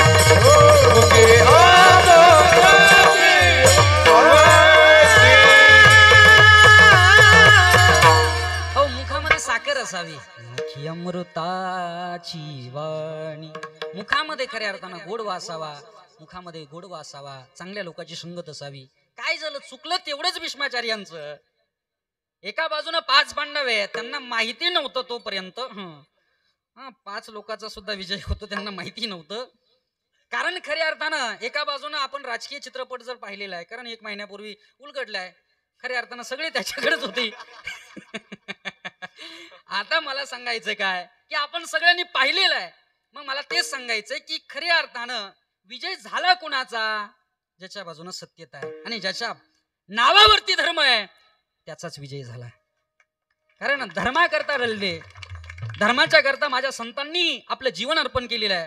प्रभू श्री रामचंद्रांनी ज्याने धर्म निरवला, ज्याने धर्म घडवला, ज्याने धर्माची निर्मिती केली, ज्यानं धर्माच्या रक्षणाकरता अवतार घेतलाय. दत्तप्रभू कुणा करताय, कुणाचा अवतार आहे, त्याच्याच करताय ना, धर्माचं रक्षण करण्याकरता. म्हणून सांगून जाईल की धर्माकरता आपला प्राण जरी गेला ना महाराज, तरी खऱ्या अर्थानं मागं हटलं नाही पाहिजे. ऐका ना, हो बाहेर जर पाहिलं तर एवढे एवढे पोरं काय कुणाच्या अजून सांगून जाईल की एवढं अवघड झालेलं आहे महाराज, एवढं अवघड झालेलं आहे. बाकीच्या धर्मामध्ये आम्ही डीजे पाहिला नाही, बाकीच्या धर्मामध्ये आम्ही खऱ्या अर्थानं कोणत्याच गोष्टी पाहिल्या नाही. आपल्याच धर्मामध्ये असं काय होतं बरं? लक्ष देऊ नाही का? आपल्या धर्मामध्ये असं काय होतं आणि काय होतं मला तेच सांगायचं आहे की खऱ्या अर्थानं वारकरी भजनामध्ये. आता मला सांगा, एखाद्या लग्नाच्या डीजे मध्ये एखाद्या 80 वर्षाच्या 85 वर्षाच्या बाबाने नाचू द्या बरं, लोक काय म्हणतील? बाबा नाही, लोक काय म्हणतील? असंच म्हणतील ना. मला सांगा, तेच आमच्या पंढरीच्या वारीमध्ये, तेच पांडुरंगाच्या वारीमध्ये, चंद्रभागेच्या वाळवंटामध्ये आमच्या बाबांसारखे अनेक माणसं 80-85 वर्षाचे 90 वर्षाचे वारकरी खऱ्या अर्थानं तिथं नाचतात ना. लोक काय करतात? आनंदानं काय करतात? आनंदानं वाजवा ना आता. विठ्ठल विठ्ठल. म्हणून आता ते भीष्माचार्य ज्ञानी होते. मला प्रसंग सांगायचा आहे, माझा दृष्टांत मला संपवायचा आहे. लक्ष देऊन ऐका. प्रसंग असा आहे की आता भीष्माचार्य ज्ञानी होते, परंतु चुकलं एवढं, संगती चुकली. आणि आता काय, पांडवांच्या बरोबर जायचं होतं, परंतु ते राहिलं. परंतु पांडवांच्या बरोबर गेले नाही, ते गेले कोणाच्या बरोबर? कौरवांच्या बरोबर. आणि एक दिवस आता काहीच नाही, काही केलं नाही, काही बोलले नाही, परंतु तरी सुद्धा बाणाच्या टोकावरती झोपण्याची वेळ त्या भीष्माचार्यांच्या वाट्याला आली. बाणाच्या टोकावरती झोपले. आणि एक दिवस भगवान परमात्मा पांडवांच्या बरोबर, कारण द्वारकेचा राणा पांडवाघरी, पांडवांच्या बरोबर भगवान परमात्मा त्या ठिकाणी भीष्माचार्यांना भेटायला गेले. आणि भीष्माचार्य खऱ्या अर्थानं आयसीयू रूम मध्ये होते. आणि भीष्माचार्य त्या ठिकाणी असल्या कारणानं आता भीष्माचार्य देवाकडे पाहताय. आणि देवाकडे पाहिल्यानंतर डोळ्यात अश्रू आहे. कारण आपला जवळचा माणूस जर आपल्याला भेटायला आला तर खऱ्या अर्थानं किती संकटात असेल तर माणसाचे डोळे भरून येतात महाराज. खरंच सांगून जाईल किती लांबचा. कारण 1 वर्ष झालं मला माझा मित्र भेटला नाही. आणि आता आमच्या मातोश्रींच्या पुण्यस्मरणाच्या निमित्तानं माझा मित्र आला आणि डोळ्यात अश्रू आले दादा. कारण आपल्याच लोकांजवळ आपलं आपलेपणा आणि आपलं दुःख आपण सांगू शकतो, इतरांच्या ठिकाणी नाही आहे. मला ते सांगायचं आहे, जीवनातलं आपलं माणूस गेलं ना दादा, दुसरं कोणीच आपलं नसतं. जीवनामध्ये आई आपली आहे आणि बाप आपला आहे.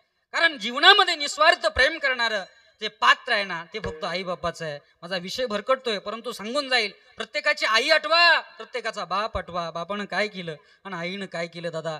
जीवन जगत असताना आपण सहज बोलून जातो बापाला, काय केलं तुम्ही आमच्या करता, परंतु काय केलं नाही महाराज. काय करवलंय. कारण जीवन जगत असताना बघा, त्या बापानं काय केलं? फाटकी बनियान वापरली, फाटकी कोपरी वापरली, धोत्राला थिगळं दिले. आणि तरी सुद्धा हा बाप आपल्या करता राब राब लाभला, तरी आपण त्या बापाची आठवण घेत नाही. लक्ष देऊन ऐका. जीवनामध्ये खऱ्या अर्थानं वस्तुस्थिती ऐका. प्रत्येकानं मेसेज वाचला असेल. एक मेसेज आला होता, तो खूप गोड होता.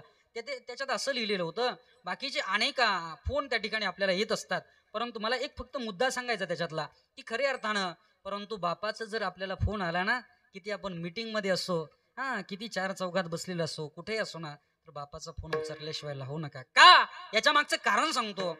अनेक जण अजून त्या बापाच्या फोनची वाट पाहतात आणि आईच्या फोनची वाट पाहतात रे, रडतात महाराज फोनकडे पाहून.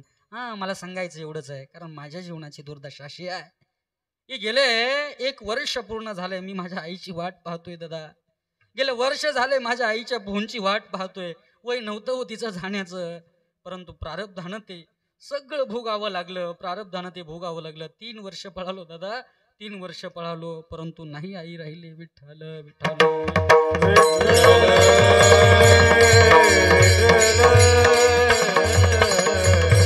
आज जगाच्या कानाकोपऱ्यापर्यंत फिरतोय. तुमच्या आशीर्वादानं, तुमच्या प्रेमानं उभ्या महाराष्ट्रामध्ये जाईल, परंतु माझी माय मला दिसणार नाही, माझी आई दिसणार नाही. मला तेच सांगायचं आहे, जीवनात चांगल्या लोकांची संगती पाहिजे. आणि आपलं गेलं ना दादा, आपलं गेल्यानंतर गाव आपलं नसतं. गाव असतं महाराज, आपल्यापर्यंत येतंय, परंतु आपल्या अंतःकरणापर्यंत पोहोचत नाही दादा. आपल्याला शबासकीची थाप फक्त त्या आई बापाचीच लागते. मला सांगायचं एवढंच आहे. कारण त्या पांडवांच्या जीवनामध्ये वनवास भोगावा लागला त्या पांडवांना. पाहते पांडव अखंड वनवासी, परी त्या देवासी आठवती. तेव्हा काहीच नको, तुझं राज्य नको, साम्राज्य नको, तुझी चतुरंगी सेना नको. अर्जुनाने म्हटलं देवा तू आमच्या बाजूने आहेस ना, बस आम्हाला तेवढंच बस झालं, बाकी दुसरं काहीच नको. वस्तुस्थिती लक्ष देऊ नका. प्रसंग मला पूर्ण करायचा आहे. आणि आता पांडवांच्या बरोबर भगवान परमात्मा त्या भीष्माचार्यांना भेटायला गेले आणि भीष्माचार्यांच्या डोळ्यामध्ये आसू आले आणि भीष्माचार्य देवाला विचारतात की देवा अरे सांग ना, काय माझं चुकलंय, काय मी पाप केलंय. भगवान परमात्मा म्हटले ऐका ना, प्रारब्ध कर्म हे ज्याला त्याला भोगावंच लागतं. केले कर्म हे भोगणे ते भोगतो न घडे संचिता वाचवणे. समाधानानं तुम्ही भोगा.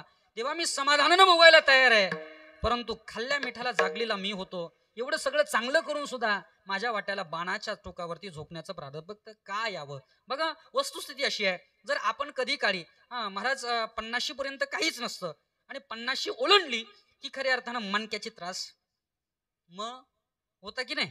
मग त्याचं नाव काय, मन का, मन.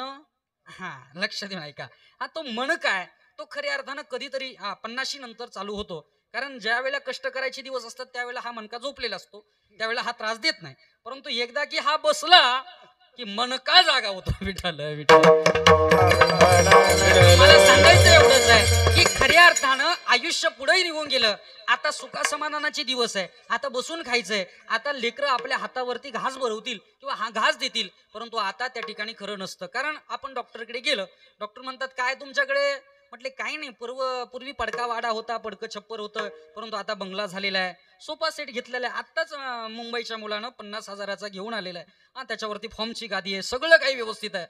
परंतु डॉक्टर म्हणतात सगळं जरी व्यवस्थित असलं ना, तुमच्याकडे ते बारदाण्याचं पोतं आहे ना, त्याच्यावरती तुम्हाला झोपावं लागेल. का, ते फक्त प्रारब्ध आहे. मला फक्त संगती लावायची आहे. अभंगावरती मी अभंगाचं चिंतन मांडतोय, लक्ष देऊन ऐका.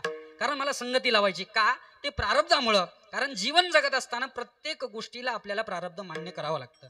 नशीब बदलून जाणार आहे, कोणत्या दिवशी नशीब बदलेल सांगता येत नाही. असं म्हणतात की माझा मुलगा असा आहे, इतका नशीबवान आहे, जिथं लात मारील तिथं बोला ना तुम्ही, असा मुलगा आहे. मग मला सांगा, त्याचं प्रारब्ध जर खऱ्या अर्थानं त्याच्या प्रारब्धात आई नसेल, त्याच्या प्रारब्धात जर बाप नसेल, तर ते त्याला त्या ठिकाणी भोगावंच लागतं. मला सांगायचं एवढंच आहे. आता भीष्माचार्य देवाला विचारतात, देवा अरे सांग ना माझे प्रारब्ध काय आहे. मग भगवान परमात्म्यानं सांगायला सुरुवात केली की जीवन जगत असताना अवश्यमेव भोक्तव्यम कृतम कार्य शुभाशुभम ना भोक्तम शेते कर्म कल्पकोटी शतैरपी. मागच्या जन्मातला एखादा वृत्तांत सांगू का. भीष्माचार्य म्हटले देवा या जन्मात मी कोणाचं वाईटच केलं नाही. मग मागच्या जन्मामध्ये भगवान परमात्म्यानं सांगायला सुरुवात केली, तुम्ही मागच्या जन्मामध्ये तरुण युवराज होते. तरुण असताना तरुण्यापणी किती महाराज माणसाला किती किती किती उद्योग सुचतात, काय सांगू. तरुण्यापणी आम्हाला चांगले उद्योग सुचले, हे आमचं भाग्य आहे. विठ्ठल हे प्रारब्धच असतं, याच्या पलीकडे दुसरं काहीच नाही महाराज. प्रारब्धच असतं. म्हणून तरणा भाग्यवंत आणि नटे हरी कीर्तनात. काय झालं मी दृष्टांत सांगतोय. एका ठिकाणी कीर्तनाला गेलो. आता कीर्तनाची वेळ मी पहिल्याच चरणावरती बोलणार आहे, पहिलंच सांगितलं. हे बघा ऐका, काय झालं मी एका ठिकाणी कीर्तनाला गेलो महाराज. आणि कीर्तनाला गेल्याच्या नंतर आता कीर्तन सुरू व्हायच्या अगोदर थोडंसं 1 तास गेलो. मला सांगितलं होतं मगाशी आमच्या योगेश भाऊने थोडंसं लवकर या, पण थोडंसं घरचा व्याप असल्यामुळे थोडंसं लेट निघालो. मग आता काय की खऱ्या अर्थानं थोडंसं लवकर तिथं गेलो. आणि तिथं लवकर गेल्याच्या नंतर काही मुलं हरिपाठ घेत होती आणि हरिपाठाच्या पावल्या खेळत होती. आता ही संस्थेतील विद्यार्थी त्या ठिकाणी पावल्या खेळत होती. मलाही असं वाटलं महाराज आपणही त्या ठिकाणी होतो. मग आता काय मलाही असं वाटलं लवकर गेल्यामुळं मी यांच्यामध्ये पावल्या खेळावे. परंतु काही तरुण मित्रमंडळी त्या ठिकाणी या मंडपाच्या बाहेर होते. इथं नाही बरं का, मी दुसरीकडचं सांगतोय. मंडपाच्या बाहेर होती. आता इथं मंडप नाही, तिथं मंडप होता. आता मंडपाच्या बाहेर त्या ठिकाणी उभी होती आणि आम्ही पावली खेळत असताना ते त्या ठिकाणी आमच्याकडे पाहून हसत होती. कळतंय तुम्हाला, आमच्याकडे पाहून हसत होती. आता मला असं वाटलं की ते हसले असतील, बिचारे साधेबोळे असतील. मग आता कीर्तन झाल्याच्या नंतर ते माझ्याकडे दर्शना करता आले आणि मग मी ते तावडीत सापडल्यामुळं त्या ठिकाणी पकडले. आणि मग आता खऱ्या अर्थानं चांगलं योग संधान जुळ, आणि त्यालाही प्रारब्ध लागतं. आता ऐका, मग खऱ्या अर्थानं चांगला योग संधान जुळून आल्यामुळं मी त्यांना पाहिलं आणि त्यांना धरल्यामुळं संदीप भाऊ मी त्यांना विचारलं, म्हटलं का रे मगाशी आम्ही पावले खेळत होतो, आम्ही नाचत होतो, आमचे हे विद्यार्थी महाराजांचे विद्यार्थी त्या ठिकाणी पावले खेळत होते, मग तुम्ही आम्हाला पाहून का हसत होते. ते म्हटले महाराज तसं काही नाही. म्हटलं मग तुम्हाला असं यावं वाटलं नाही का, हरिपाठामध्ये पावली खेळावी वाटली नाही का. ते म्हटले महाराज आम्ही इथं नाचत नाही. आता बघा प्रश्न असा आहे, मी विचारलं म्हटले महाराज आम्ही इथं नाचत नाही. मग मी त्यांना विचारलं म्हटलं तुम्ही नाचतात तरी कुठे. मी त्यांना विचारलं म्हटलं आता हे आपल्या दत्तप्रभूंचं देऊळ आहे. म्हटलं दत्तप्रभू पुढे. म्हटले नाही. म्हटले हनुमंतराया पुढे. म्हटले नाही. म्हटलं पांडुरंगा पुढे, म्हटले नाही. म्हटलं देवीच्या गोंधळात, म्हटले नाही. म्हटलं जागरण गोंधळात, म्हटले नाही. म्हटलं बिरोबा पुढं, म्हटले नाही. मग कोणा पुढं? नवरदेवा पुढे.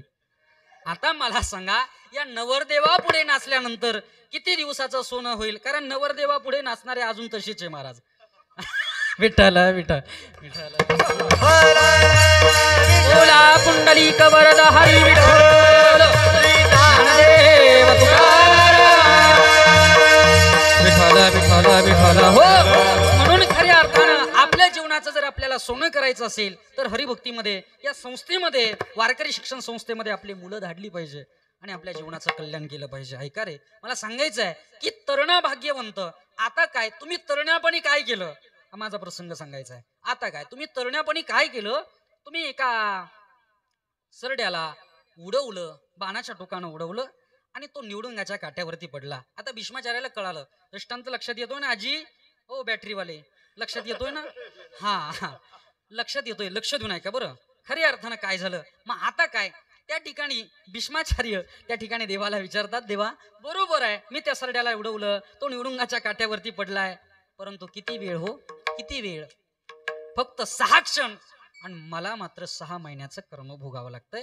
हे तुमचं गणित कोणतं आहे? परत देवाला विचारलं, देवा मला 6 महिने इथे पडून राहावं लागतंय, हे तुमचं गणित कोणतं आहे? कोणत्या बोर्डाचं आहे? स्टेट बोर्डाचं आहे? कोणता गुणाकार केला, भागाकार केलाय, काय केलं? मग देवानं सांगायला सुरुवात केली. भगवान परमात्मा बोलतात, आता बँकेमध्ये सगळे तुमचे सगळ्यांचे अकाउंट आहेत ना? हा, अरे हा तर म्हणा मी काही अकाउंट नंबर विचारणार नाही, हा घेऊन नाही जाणार. मला सांगा, प्रत्येकाचे अकाउंट बँकमध्ये आहेत. आता मला सांगा, कोणाची एफडी कडे जायचं नाही, परंतु तरी सुद्धा सांगतो, काय झालं? बँकेमध्ये फिक्स डिपॉझिट मध्ये टाकलेले पैसे, हा एखादे मॅनेजर असतील, ते 1 वर्षाची एफडी 20,000ची केली तर किती होतात? 22,000 24,000 काय होतील ते. असे करता करता ते झाले 2 कोटी रुपये. किती? 20,000चे 2 कोटी रुपये झाले. त्याला बरेच दिवस कालांतर निघून गेले, परंतु हे 6 महिन्याचं कर्म भोगत असताना भगवान परमात्मा म्हटले, त्यावेळेला तुम्ही कर्म भोगलं नाही, त्याचं रूपांतर कालांतराने दर साल दर शकडे वाढत जाऊन केलेल्या कर्माचं फळ भोगावं लागलं.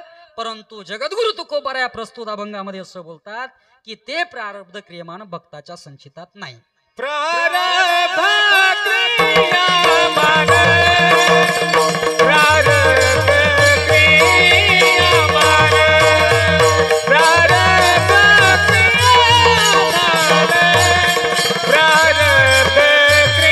क्रियमान, प्रारब्ध क्रियामान, प्रारब्ध क्रियामान, प्रारब्ध क्रियामान,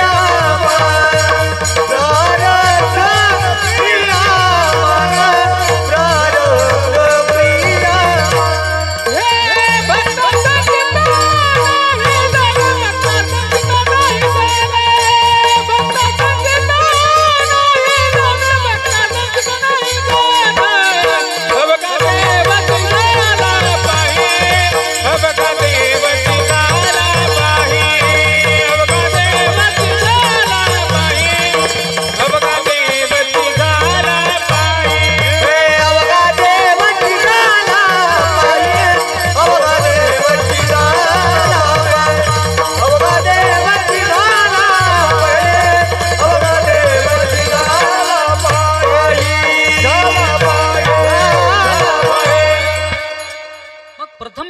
विचार करत असताना जगद्गुरु तुकोबरायांनी सांगितलं, अभंगाकडे प्रवेश केलाय, लक्ष देऊन ऐका, सर्वांगाचे काम करा. मग आता जगद्गुरु तुकोबराय सांगत असताना की प्रारब्ध हे संतांना भोगावं लागणार आहे, परंतु तरीही सुद्धा जगद्गुरु तुकोबरायांनी या अभंगाचा प्रवेश करत असताना, अभंगाची प्रस्तावना मांडत असताना जगद्गुरु तुकोबराय पहिल्या चरणामध्ये असं बोलतात की प्रारब्ध क्रियमान आणि भक्ता संचित नाही जाण. कधी कधी असं होतं साहेबाच्या बरोबर राहतोय, कळतंय ना तुम्हाला? साहेबाच्या बरोबर राहतोय, परंतु साहेबाच्या बरोबर राहून स्वतःच काम बाजूला राहून जाते, कळतंय ना? आता लक्ष द्या माझ्याकडे बरं. हा, अभंगाच्या भावार्थाकडे आपल्याला प्रवेश करायचा आहे. कारण काय असतं, कधी काळी देवाच्या बरोबर राहणारे संत स्वतःच जीवन थांबवून ठेवलं किंवा स्वतःच्या जीवनामध्ये कधी काळी ते मडकं जे होतं ना ते कच्चच राहिलं. मग मला सांगायचं काय की प्रारब्ध आहे.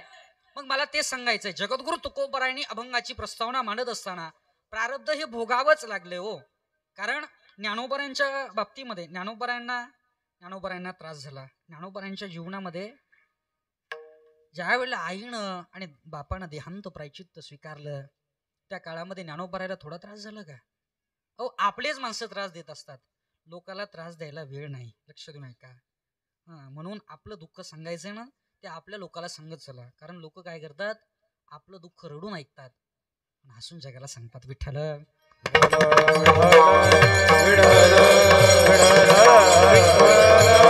म्हणून जीवन जगत असताना खऱ्या अर्थानं ज्ञानोबराय तुकोबरायांचा विचार जर पाहिला तर ज्ञानोबरायांना त्रास देणारे कोण होतं?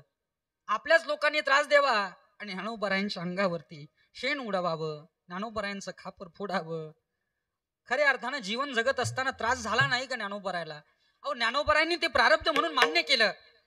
आणि ज्ञानोबरायांनी किती वर्ष 21 वर्ष ज्ञानोबराय थांबले, 22व्या वर्षी समाधीस्थ अवस्था प्राप्त करून घेतली. मग तेच जर आपण जीवन पाहिलं तर ते प्रारब्ध संतांना चुकलं नाही. मग जगद्गुरु तुकोबरायांनी असं का म्हणावं? परंतु जगद्गुरु तुकोबराय या अभंगामध्ये अतिशोक्तीनं वर्णन करतात, म्हणून त्या प्रारब्धाचं थोडंसं खऱ्या अर्थानं आपल्याला एक मान्यही करावं लागेल आणि एका बाजूला अमान्य करावं लागेल. काय असतं आता अतिशोक्ती हा विषय कोणाचा आहे? आई मुलाचं वर्णन करते, ते कसं करते? प्रेमापोटी वर्णन करत असते, प्रेमापोटी. परंतु अतिशोक्तीनं वर्णन सासूबाई जावयाचं वर्णन करते, ते अतिशोक्तीनं करते विठ्ठल. उदाहरण म्हणून एक गोष्ट सांगून जातो. काय झालं, 2-4 वर्षापूर्वीची गोष्ट आहे. एका ठिकाणी कीर्तनाला गेलो आणि कीर्तन झाल्याच्या नंतर एक मावशी अशा समोर बसलेल्या होत्या आणि मावशी समोर बसलेल्या असल्या कारणानं मावशी म्हटल्या, महाराज, आणि त्या काळामध्ये काय गाडी नव्हती भाऊ, गाडी नव्हती, बसने प्रवास करायचा होता आणि ते गाव एका टोकाला असल्यामुळं त्याच्या गावातून दुसरी गाडी परत नव्हती, म्हणून तिथं मुक्कामी त्या ठिकाणी थांबावं लागलं आणि मुक्कामाच्या निमित्तानं त्या गावात थांबायचं होतं. पण मावशी कीर्तन झाल्यानंतर त्या माझ्याकडे आल्या आणि म्हणे, महाराज आता काय घरी जायचं नाही. म्हटलं, मावशी अजून काय घरी कोणीच नाही, मग आता काय? म्हटले, मग आता आज घरी जायचं नाही, उद्या सकाळी जायचं. म्हटलं, मावशी एक काम करतो, इथंच थांबतो. आता कुठं थांबणार? म्हटले, काय नाही, दत्तप्रभूंचं मंदिर आहे तिथं आपण त्या ठिकाणी थांबू. म्हटले, महाराज तसं करू नका, जास्त थंडी आहे आणि थंडीनं बऱ्याच लोकांच्या हार्टला प्रॉब्लेम व्हायला लागलाय बरं का महाराज, आणि मग त्याच्यामुळं त्या ठिकाणी तुम्ही तिथं झोपू नका, कुठं या, आमच्या घरी झोपायला या. मग आता काय, त्या ठिकाणी मी मावशीच्या घरी झोपायला गेलो आणि मावशीच्या घरी झोपायला गेल्याच्या नंतर मावशीनं त्या ठिकाणी मावशीचं दुखणं सांगायला सुरुवात केली. 12 वर्ष झाले म्हटले, पाप्याचे बाप्पा गेले. म्हटलं, गेले असतील काहीशा कारणामुळं. मग 12 वर्ष झाले म्हटले, एक तप पूर्ण झालं आणि तेव्हापासून या महिलेनं, या जीवानं खऱ्या अर्थानं एकटीनं संसार. म्हटलं, मावशी चांगलं आहे, बरं झालं, तुम्ही व्यवस्थित केलंय, सगळं काही व्यवस्थित आहे. म्हटले, महाराज सगळं काही झालंय, परंतु आता फक्त एकाच मुलीची काळजी आहे. 2 मुलींची लग्न झाली ना, आता एका मुलीची काळजी आहे. म्हटले, महाराज असं करा ना, तुम्ही गावोगावी फिरतात, मग एक काम करा ना, म्हटले, आमच्या लेकीला, आमच्या मुलीला एखादा संबंध जुळवून. म्हटलं, मावशी कृपा करून आम्ही त्याच्याकरता फिरत नाही म्हटलं, मावशी. पण मावशीचा सरळ उद्देश होता. म्हटले, महाराज एक काम करा ना, हिचं जमत नाही. म्हटले, बरेच दिवस झाले आणि बरंच महाराज, जेवढं आता त्याला काही शाळेत जमलं नाही तर संतोष महाराज ते म्हटले, त्याला तिकडे काही जमत नाही म्हणून इकडे आणून द्यायचं म्हणून मला सांगायचं काय, जे जिकडं काही जमत नाही त्याला आमचा वारकरी संप्रदाय आहे, बरं लक्ष देऊ ऐका. आणि ऐका ना, इथं खऱ्या अर्थानं जे मुके असतील, हुकम करोती वाचालम पंगुम लंगम यते ग्रीम. मग मला सांगायचं काय की ज्याला पाय नाही, ज्याला हात नाही, त्याला सगळं मिळतं. कारण आंधळ्या पांगळ्याचा एक विठोबा दाता, सर्व होय जाणता,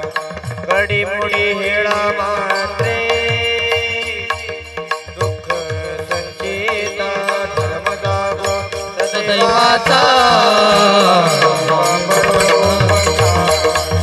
आठवड्या दृष्टीने देतो जाते नाम मी उच्चारी धर्मराजा सर्वनामा.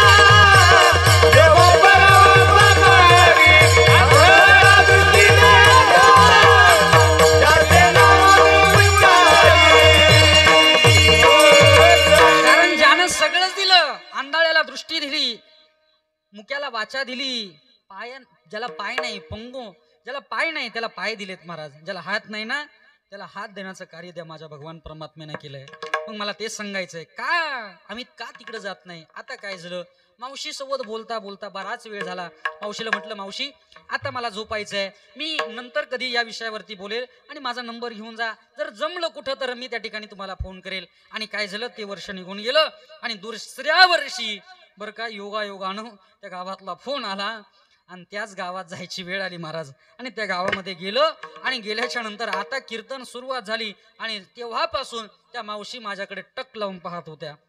आता काय म्हटले, महाराजाला घरी न्यायचंच आहे. मग आता काय, त्या मावशी त्या ठिकाणी बसलेल्या होत्या आणि मावशी बसल्यानंतर मावशीने संधान सापडलं आणि कीर्तन संपल्याच्या नंतर, महाराज आमच्या घरी मुक्कामी या. आता मावशीच्या घरी मुक्कामी गेलो आणि मावशीच्या घरी मुक्कामी गेल्याच्या नंतर मावशीनं सांगायला सुरुवात केली. म्हटले, महाराज सगळं चांगलं झालं, सगळं चांगलं झालं. आता काय, सगळं चांगलं झालं. म्हटलं, मावशी बरं झालं, चांगलं झालं आणि सगळं व्यवस्थित झालं, परंतु आता मला काय रावेनाच. आता मावशीनं मागच्या वेळेला विषय काढला, मी या वेळेला विषय काढला. म्हटलं, मावशी तुमच्या मुलीचं लग्न. म्हटले, महाराज देवाच्या कृपेनं झालंय हो, चांगलं झालं, तिचं सगळं चांगलं झालं. एवढं काही इथपर्यंत बोलली महाराज ती. आणि इथपर्यंत बोलल्याच्या नंतर मी एक तिला प्रश्न विचारता. मग विचारल्याच्या नंतर मावशीला असं म्हटलं, मावशी जावई काय करतात. आता जावई काय करतात असं म्हटल्याच्या नंतर मावशी तिने डोक्यावरती पदर घेतला. काय पूर्वीच्या काळात असं होतं, जावई घरी येणार आहे ना त्याच्याकरता सासूबाई अगोदर सजून धजून असायची, डोक्यावरती पदर त्या ठिकाणी घ्यायची, सडा समर्जन करायची, सगळं काही व्यवस्थित असायची. मग सगळं काही व्यवस्थित करायची. मग मला सांगायचं काय की खऱ्या अर्थानं त्या ठिकाणी जावई येणार आहे म्हणून, परंतु आता डोईचा पदर आला खांद्यावरी, भरल्या बाजरी जाईन मी. म्हणून खऱ्या अर्थानं पूर्वीच्या काळचं चांगलं होतं. मग आता काय, त्या ठिकाणी जावायचं नाव काढलं आणि मावशी त्या ठिकाणी खुदकन त्या ठिकाणी हसायला लागली, बोलायला लागली. पूर्वीच्या काळात एक प्रसंग आठवला म्हणून सांगतो. हे मोठ्याचं वाक्य माझं नाही. ते म्हटले की काय झालं की जावई हा लांबच बरा असलेला चांगला. एक माझा जावई आफ्रिकेत आहे, माझा लंडनला आहे, थायलंडला आहे, जर्मनीत आहे. हे सांगायला गोड वाटतं, परंतु ऐका बरं, दूर जमाई देव समान. दूर जमाई देव समान. गाव जमाई. आता गावात आलं बरं का, थोडासा आधा समान आहे. म्हटले काही एवढं काही चांगलं नाही त्याचं, परंतु गाव जमाई आणि घर जमाई गदा समान. विठ्ठल विठ्ठल विठ्ठल.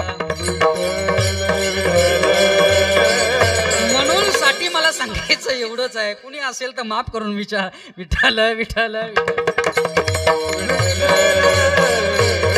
म्हणून कृपया माफी मागून बोलतो, मला पुढे बोलायचंय. काय झालं, आता त्या मावशी जावयाचं नाव घडलं म्हणून एवढा प्रसंग आपला लांबला. आपलं कीर्तन खेळीमेळी असतं. मला सांगायचं एवढंच आहे. आता त्या मावशी बोलायला लागल्या की आमची जावई की ना इतकी श्रीमंत आहे, इतकी श्रीमंत आहे, गाडीशिवाय खाली पाय ठेवत नाही. एवढं ऐकल्याच्या नंतर संदीप भाऊ त्या दिवशी मला रात्री झोप लागली नाही. मी विचार करायला लागलो. म्हटलं गाडीशिवाय खाली पाय ठेवत नाही, गाडीशिवाय खाली पाय ठेवत नाही. आता मुख्यमंत्री त्यांना सुद्धा शपथविधीला जावंच लागलं पायाने. खऱ्या अर्थानं तिथपर्यंत जावं लागलं. पंतप्रधान जरी झाले तरी साईबाबाच्या मंदिरापर्यंत खऱ्या अर्थानं गेल्यानंतर ते त्या ठिकाणी पायानं चालत गेले. मग मला सांगायचं का एवढ्या कोणत्या पदावरती आहे की त्याला खाली काय ठिकाणी जमिनीवर चालायचं नाही, ते गाडीनंच चालतात.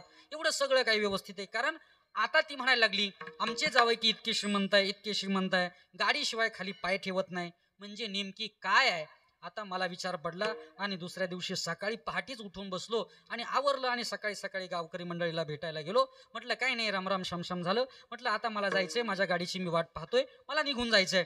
म्हटले माझ्या डोक्यातला एक प्रश्न आहे, तुम्हाला मला विचारायचंय.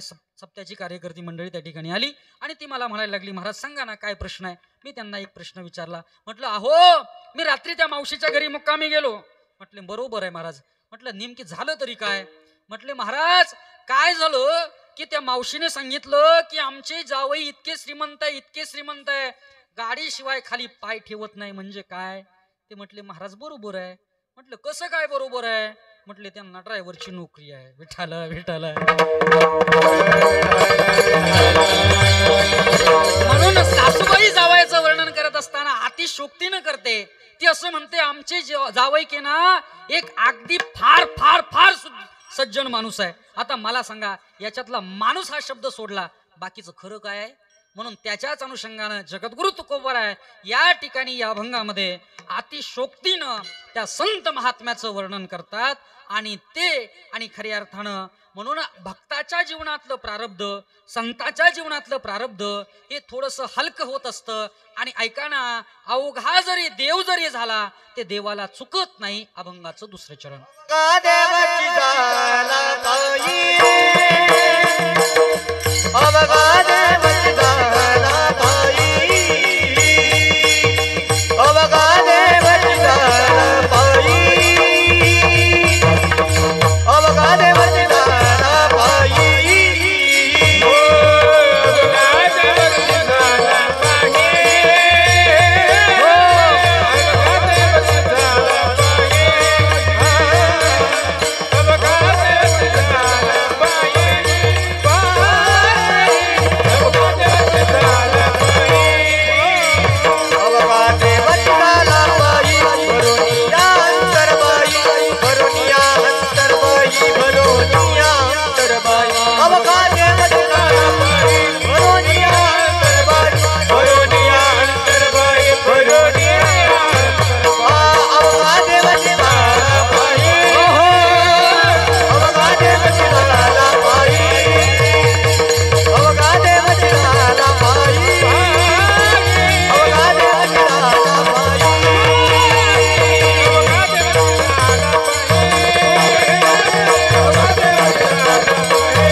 द्वितीय चरणाचा विचार करत असताना जगद्गुरु तुकोबराय असं म्हणतात की अवघा देवाची झाला पाही भरून या अंतर पाही.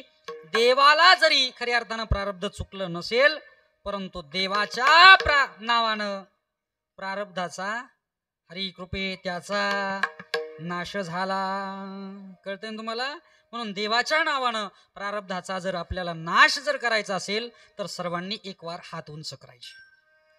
हा मोठ्या प्रेमानं सगळ्यांनी, हा सगळ्यांनी. जे हात वरती करणार नाही त्याला त्याच्या शेजाऱ्याची शपथ आहे. म्हणून सगळ्यांनी हात उंच करायचे आणि मोठ्या प्रेमानं भजन गायचे. नाही तुम्ही ठेवा. हरी विठोबा टाळी टाळी. हा एक एक हा सर्वांनी सर्वांनी. हा हा हा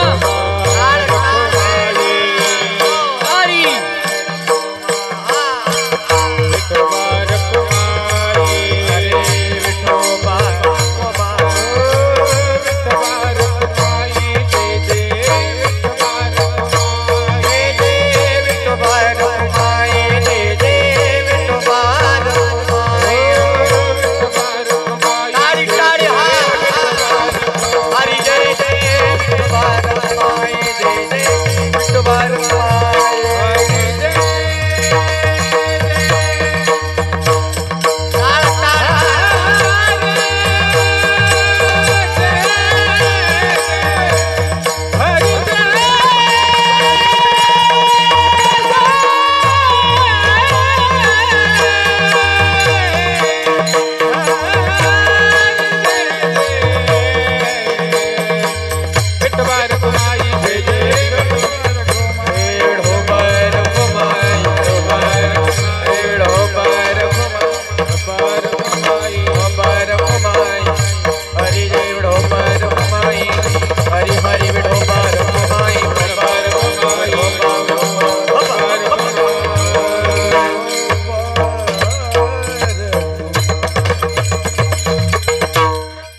खऱ्या अर्थानं जगद्गुरु तुकोबरायांनी सांगावं त्या देवाचं नाव घेतलं की ते प्रारब्ध जात असतं. म्हणून सत्व रजतम बाधा नोही हरिभक्ताशी कदा.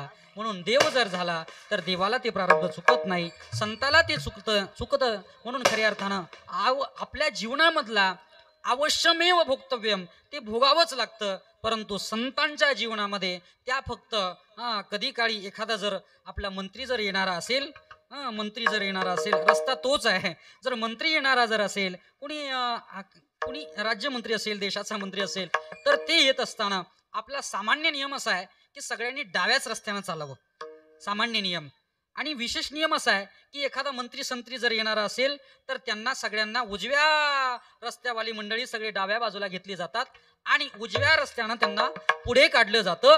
म्हणून हाच नियम जगद्गुरु तुकोबरायांनी संतांच्या बाबतीमध्ये रुजू केलाय. म्हणून संतांना उजव्या बाजूनं पुढं काढून दिलंय. आणि म्हणून संत हे देव आणि संत हे जरी वेगवेगळ्या असतील आणि खऱ्या अर्थानं सगळे वेगवेगळे असतील, दिसण्याकरता वेगवेगळे असतील, परंतु ते नाही भिन्न. म्हणजेच अभंगाचं शेवटचं चरण. देव भक्त पण देव भक्त पण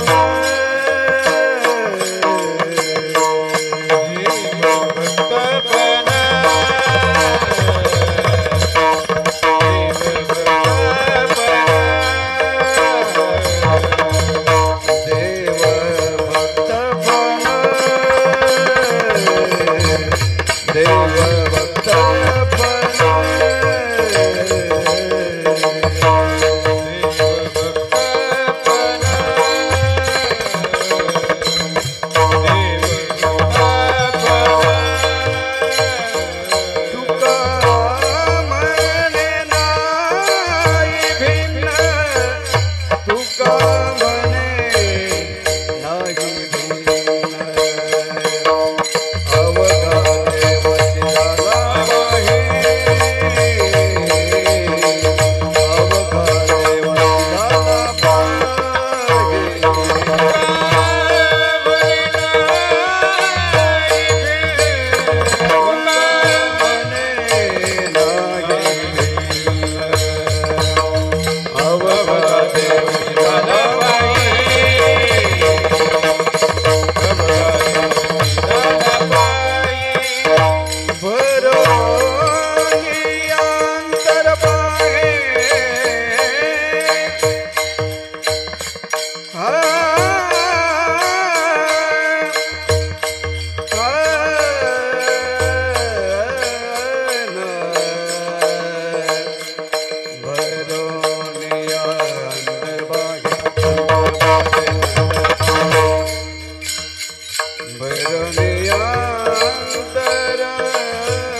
ज्ञानेश्वर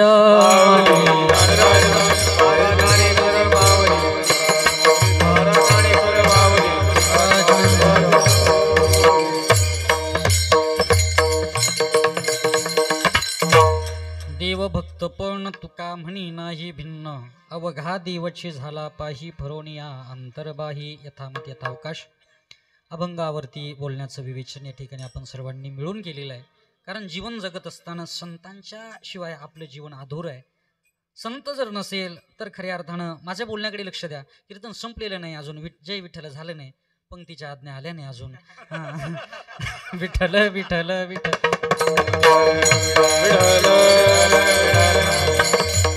म्हणून खऱ्या अर्थानं या ठिकाणी ज्ञानोबरायांच्या तुकोबरायांच्या विचारावरती बोलण्याचा प्रयत्न केला. कारण ज्ञानोबराय तुकोबरायांचे विचार न संपणारे विचार आहे. आपलं बोलणं हे रात्रीतून संपून जातं महाराज. एक माणूस किती 2 तासापेक्षा जास्त बोलू शकत नाही. परंतु ज्ञानोबराय तुकोबरायांचे विचार हे अहोरत कितीही बोललं तरी ते कमी पडतील. कारण जीवन जगाच्या पाठीवर एवढेच विचार महत्वाचे. कारण मला सांगा की खऱ्या अर्थानं आपल्याला रात्री पाहिलेला पिक्चर दुसऱ्या दिवशी सकाळी लावला तर लावू वाटत नाही, पाहू वाटत नाही. तोच जर 6 महिन्यांनी लावला तरी पाहू वाटत नाही. आणि जर लग्न झाल्याच्या नंतर पुन्हा जर तो पत्नीला आवडणारा पिक्चर असेल तर तो लावला, ती सिरियल लावली तर आपण काय म्हणतो, आणि ते मागच्या वेळेला पाहिलेलंच आहे. परंतु ज्ञानोबा तुकोबारांचे विचार असे आहेत की खऱ्या अर्थानं कितीही ऐकले आणि कितीही वाचले तरी ज्ञानोबा तुकोबारांचे विचार संपत नाही दादा. हे महत्वाचं आहे. गोड वाटलं असेल तर खऱ्या अर्थानं आपल्या जीवनामध्ये ते विचार घ्या. तर जीवनामध्ये ते विचार महत्वाचे आहे. कारण पावला पावली मृत्यू आपल्याला आहे आणि पावला पावली जीवन आपल्याला आहे. कारण जीवन हे संपत नसतं बघा तुम्ही. कारण जीवनामधला मनाचा विचार संपेल, आत्म्याचा विचार संपेल, देहाचा विचार संपेल, परंतु जीवनामध्ये येऊन आपण जी कीर्ती केली, माणसं असं म्हणतात की मरावे परी कीर्ती रूपी रवा, ते साधू संतांनी आपल्या जीवनामध्ये केलेलं आहे आणि तेच आपल्या जीवनामध्ये आपण करावं. म्हणून खऱ्या अर्थानं मला एवढंच सांगायचं आहे, जीवनामध्ये संत महत्वाचे आहे आणि त्या कुळामध्ये संतांनी जन्म घेतलाय, त्या कुळाचा उद्धार केलेला आहे. कारण संत एकापुरते मर्यादित नाही आहे. त्या कुळात झाले म्हणजेच काय, त्यांचे नाहीत, सर्वांगानं संत आहेत. म्हणून संतांचा विचार महत्वाचा आहे. नामदेवराय महत्वाचे, सावता महाराज महत्वाचे आहे, ज्ञानोबाराय महत्वाचे, तुकोबाराय महत्वाचे आहे. आणि त्यांचं जीवन हे आपल्या जीवनामध्ये कुठंतरी आपण त्यांच्या जीवनावरती किंवा त्यांच्या पायावरती पाऊल ठेवून आपलं जीवन आपण खऱ्या अर्थानं सद्गतीला लागावं, एवढंच खऱ्या अर्थानं मला सांगायचं आहे. जीवनामध्ये खऱ्या अर्थानं जाणं येणं तुम्हालाही जायचंय आणि मलाही जायचंय. कोणत्या दिवशी जायचं एवढं माहिती आहे नाही माहिती. म्हणून खऱ्या अर्थानं पावला पावली मृत्यू आहे आणि मृत्यूची आठवण डोळ्यासमोर ठेवायची. कारण साधू संत ज्या वेळेला खऱ्या अर्थानं, अहो मला सांगायचं काय की भक्तापुढे लक्ष्मी फिकी पुडली, भक्तापुढे भक्तापुढे लक्ष्मी थांबली, भक्तापुढे पार्वती माता थांबली. भक्तापुढे खऱ्या अर्थानं सगळं जर भक्तापुढे जर थांबलेलं असेल तर आपणही त्या भक्ताच्या जीवनामध्ये, कारण आपणच भक्त आहोत असं समजून आपलं जीवन आपण सद्गतीला नेण्याकडे खऱ्या अर्थानं आपला विचार असावा. म्हणून मला एवढंच सांगायचं आहे की जीवन जगत असताना पावला पावली आपल्याला जायचं जरी असेल परंतु कीर्ती ठेवून जायचं आहे. म्हणून आज या ठिकाणी आपण सर्व मंडळी मोठ्या प्रेमानं मोठ्या उत्सवाने या ठिकाणी 9व्या वर्षापर्यंत आपण सर्व मंडळी हा उत्सव या ठिकाणी मोठा केलेला आहे. म्हणून जाता जाता एवढंच सांगायचं आहे की जीवन जगत असताना आपल्याला मृत्यू कधी येईल, परंतु त्याच्या अगोदर आपण आपलं जीवन चांगलं करा. आणि हेच जाता जाता सांगून जाईल, मूरत से बडी कीरत होती है, मूरत से बड़ी कीरत होती है, जब मूरत चली जाए कीरत कभी न जाए, कीरत कभी न जाए. कीर्ती माणसाची तशीच राहत असते. म्हणून या ठिकाणी आपण सर्व मंडळी मिळून हा उत्सव मोठ्या प्रेमानं, दत्त जयंती उत्सव हा मोठ्या प्रेमानं करतात. सर्वांना कोटी कोटी प्रणाम करतो, सर्वांना दंडवत प्रस्थापित करतो. जाता जाता एक सूचना अशी आहे की येत्या 1 जानेवारीपासून विश्व माऊली यात्रा परिवाराच्या तर्फे खऱ्या अर्थानं विश्व माऊली यात्रा, त्या ठिकाणी यात्रेचं आयोजन असं आहे, काशी, अयोध्या, उज्जैन, चित्रकूट, सीतामढी, हनुमानगडी, ज्यांना ज्यांना यायचं असेल त्यांच्याकरता पत्रिका या ठिकाणी उपलब्ध आहे. म्हणून सर्वांना कोटी कोटी प्रणाम करतो. करविली तैसी केली कटकट, वाकुडाकी नीट देव जाणे, किंवा बोलिले लेकुरे वेडे वाकुडे उद्धरे, करा क्षमा अपराध महाराज तुम्ही सिद्ध. म्हणून झालेली सेवा माऊली ज्ञानोबरायांच्या दत्तप्रभूच्या चरणावरती, माझ्या माय माऊलीच्या चरणावरती सेवा अर्पण करून सेवेला याच ठिकाणी पूर्णविराम देत असताना या ठिकाणी उपस्थित असणाऱ्या सर्वच मंडळींचे कोटी कोटी प्रणाम आहे. विठ्ठल विठ्ठल जय जय विठ्ठल, जय विठ्ठल जय जय विठ्ठल, जय विठ्ठल जय जय विठ्ठल.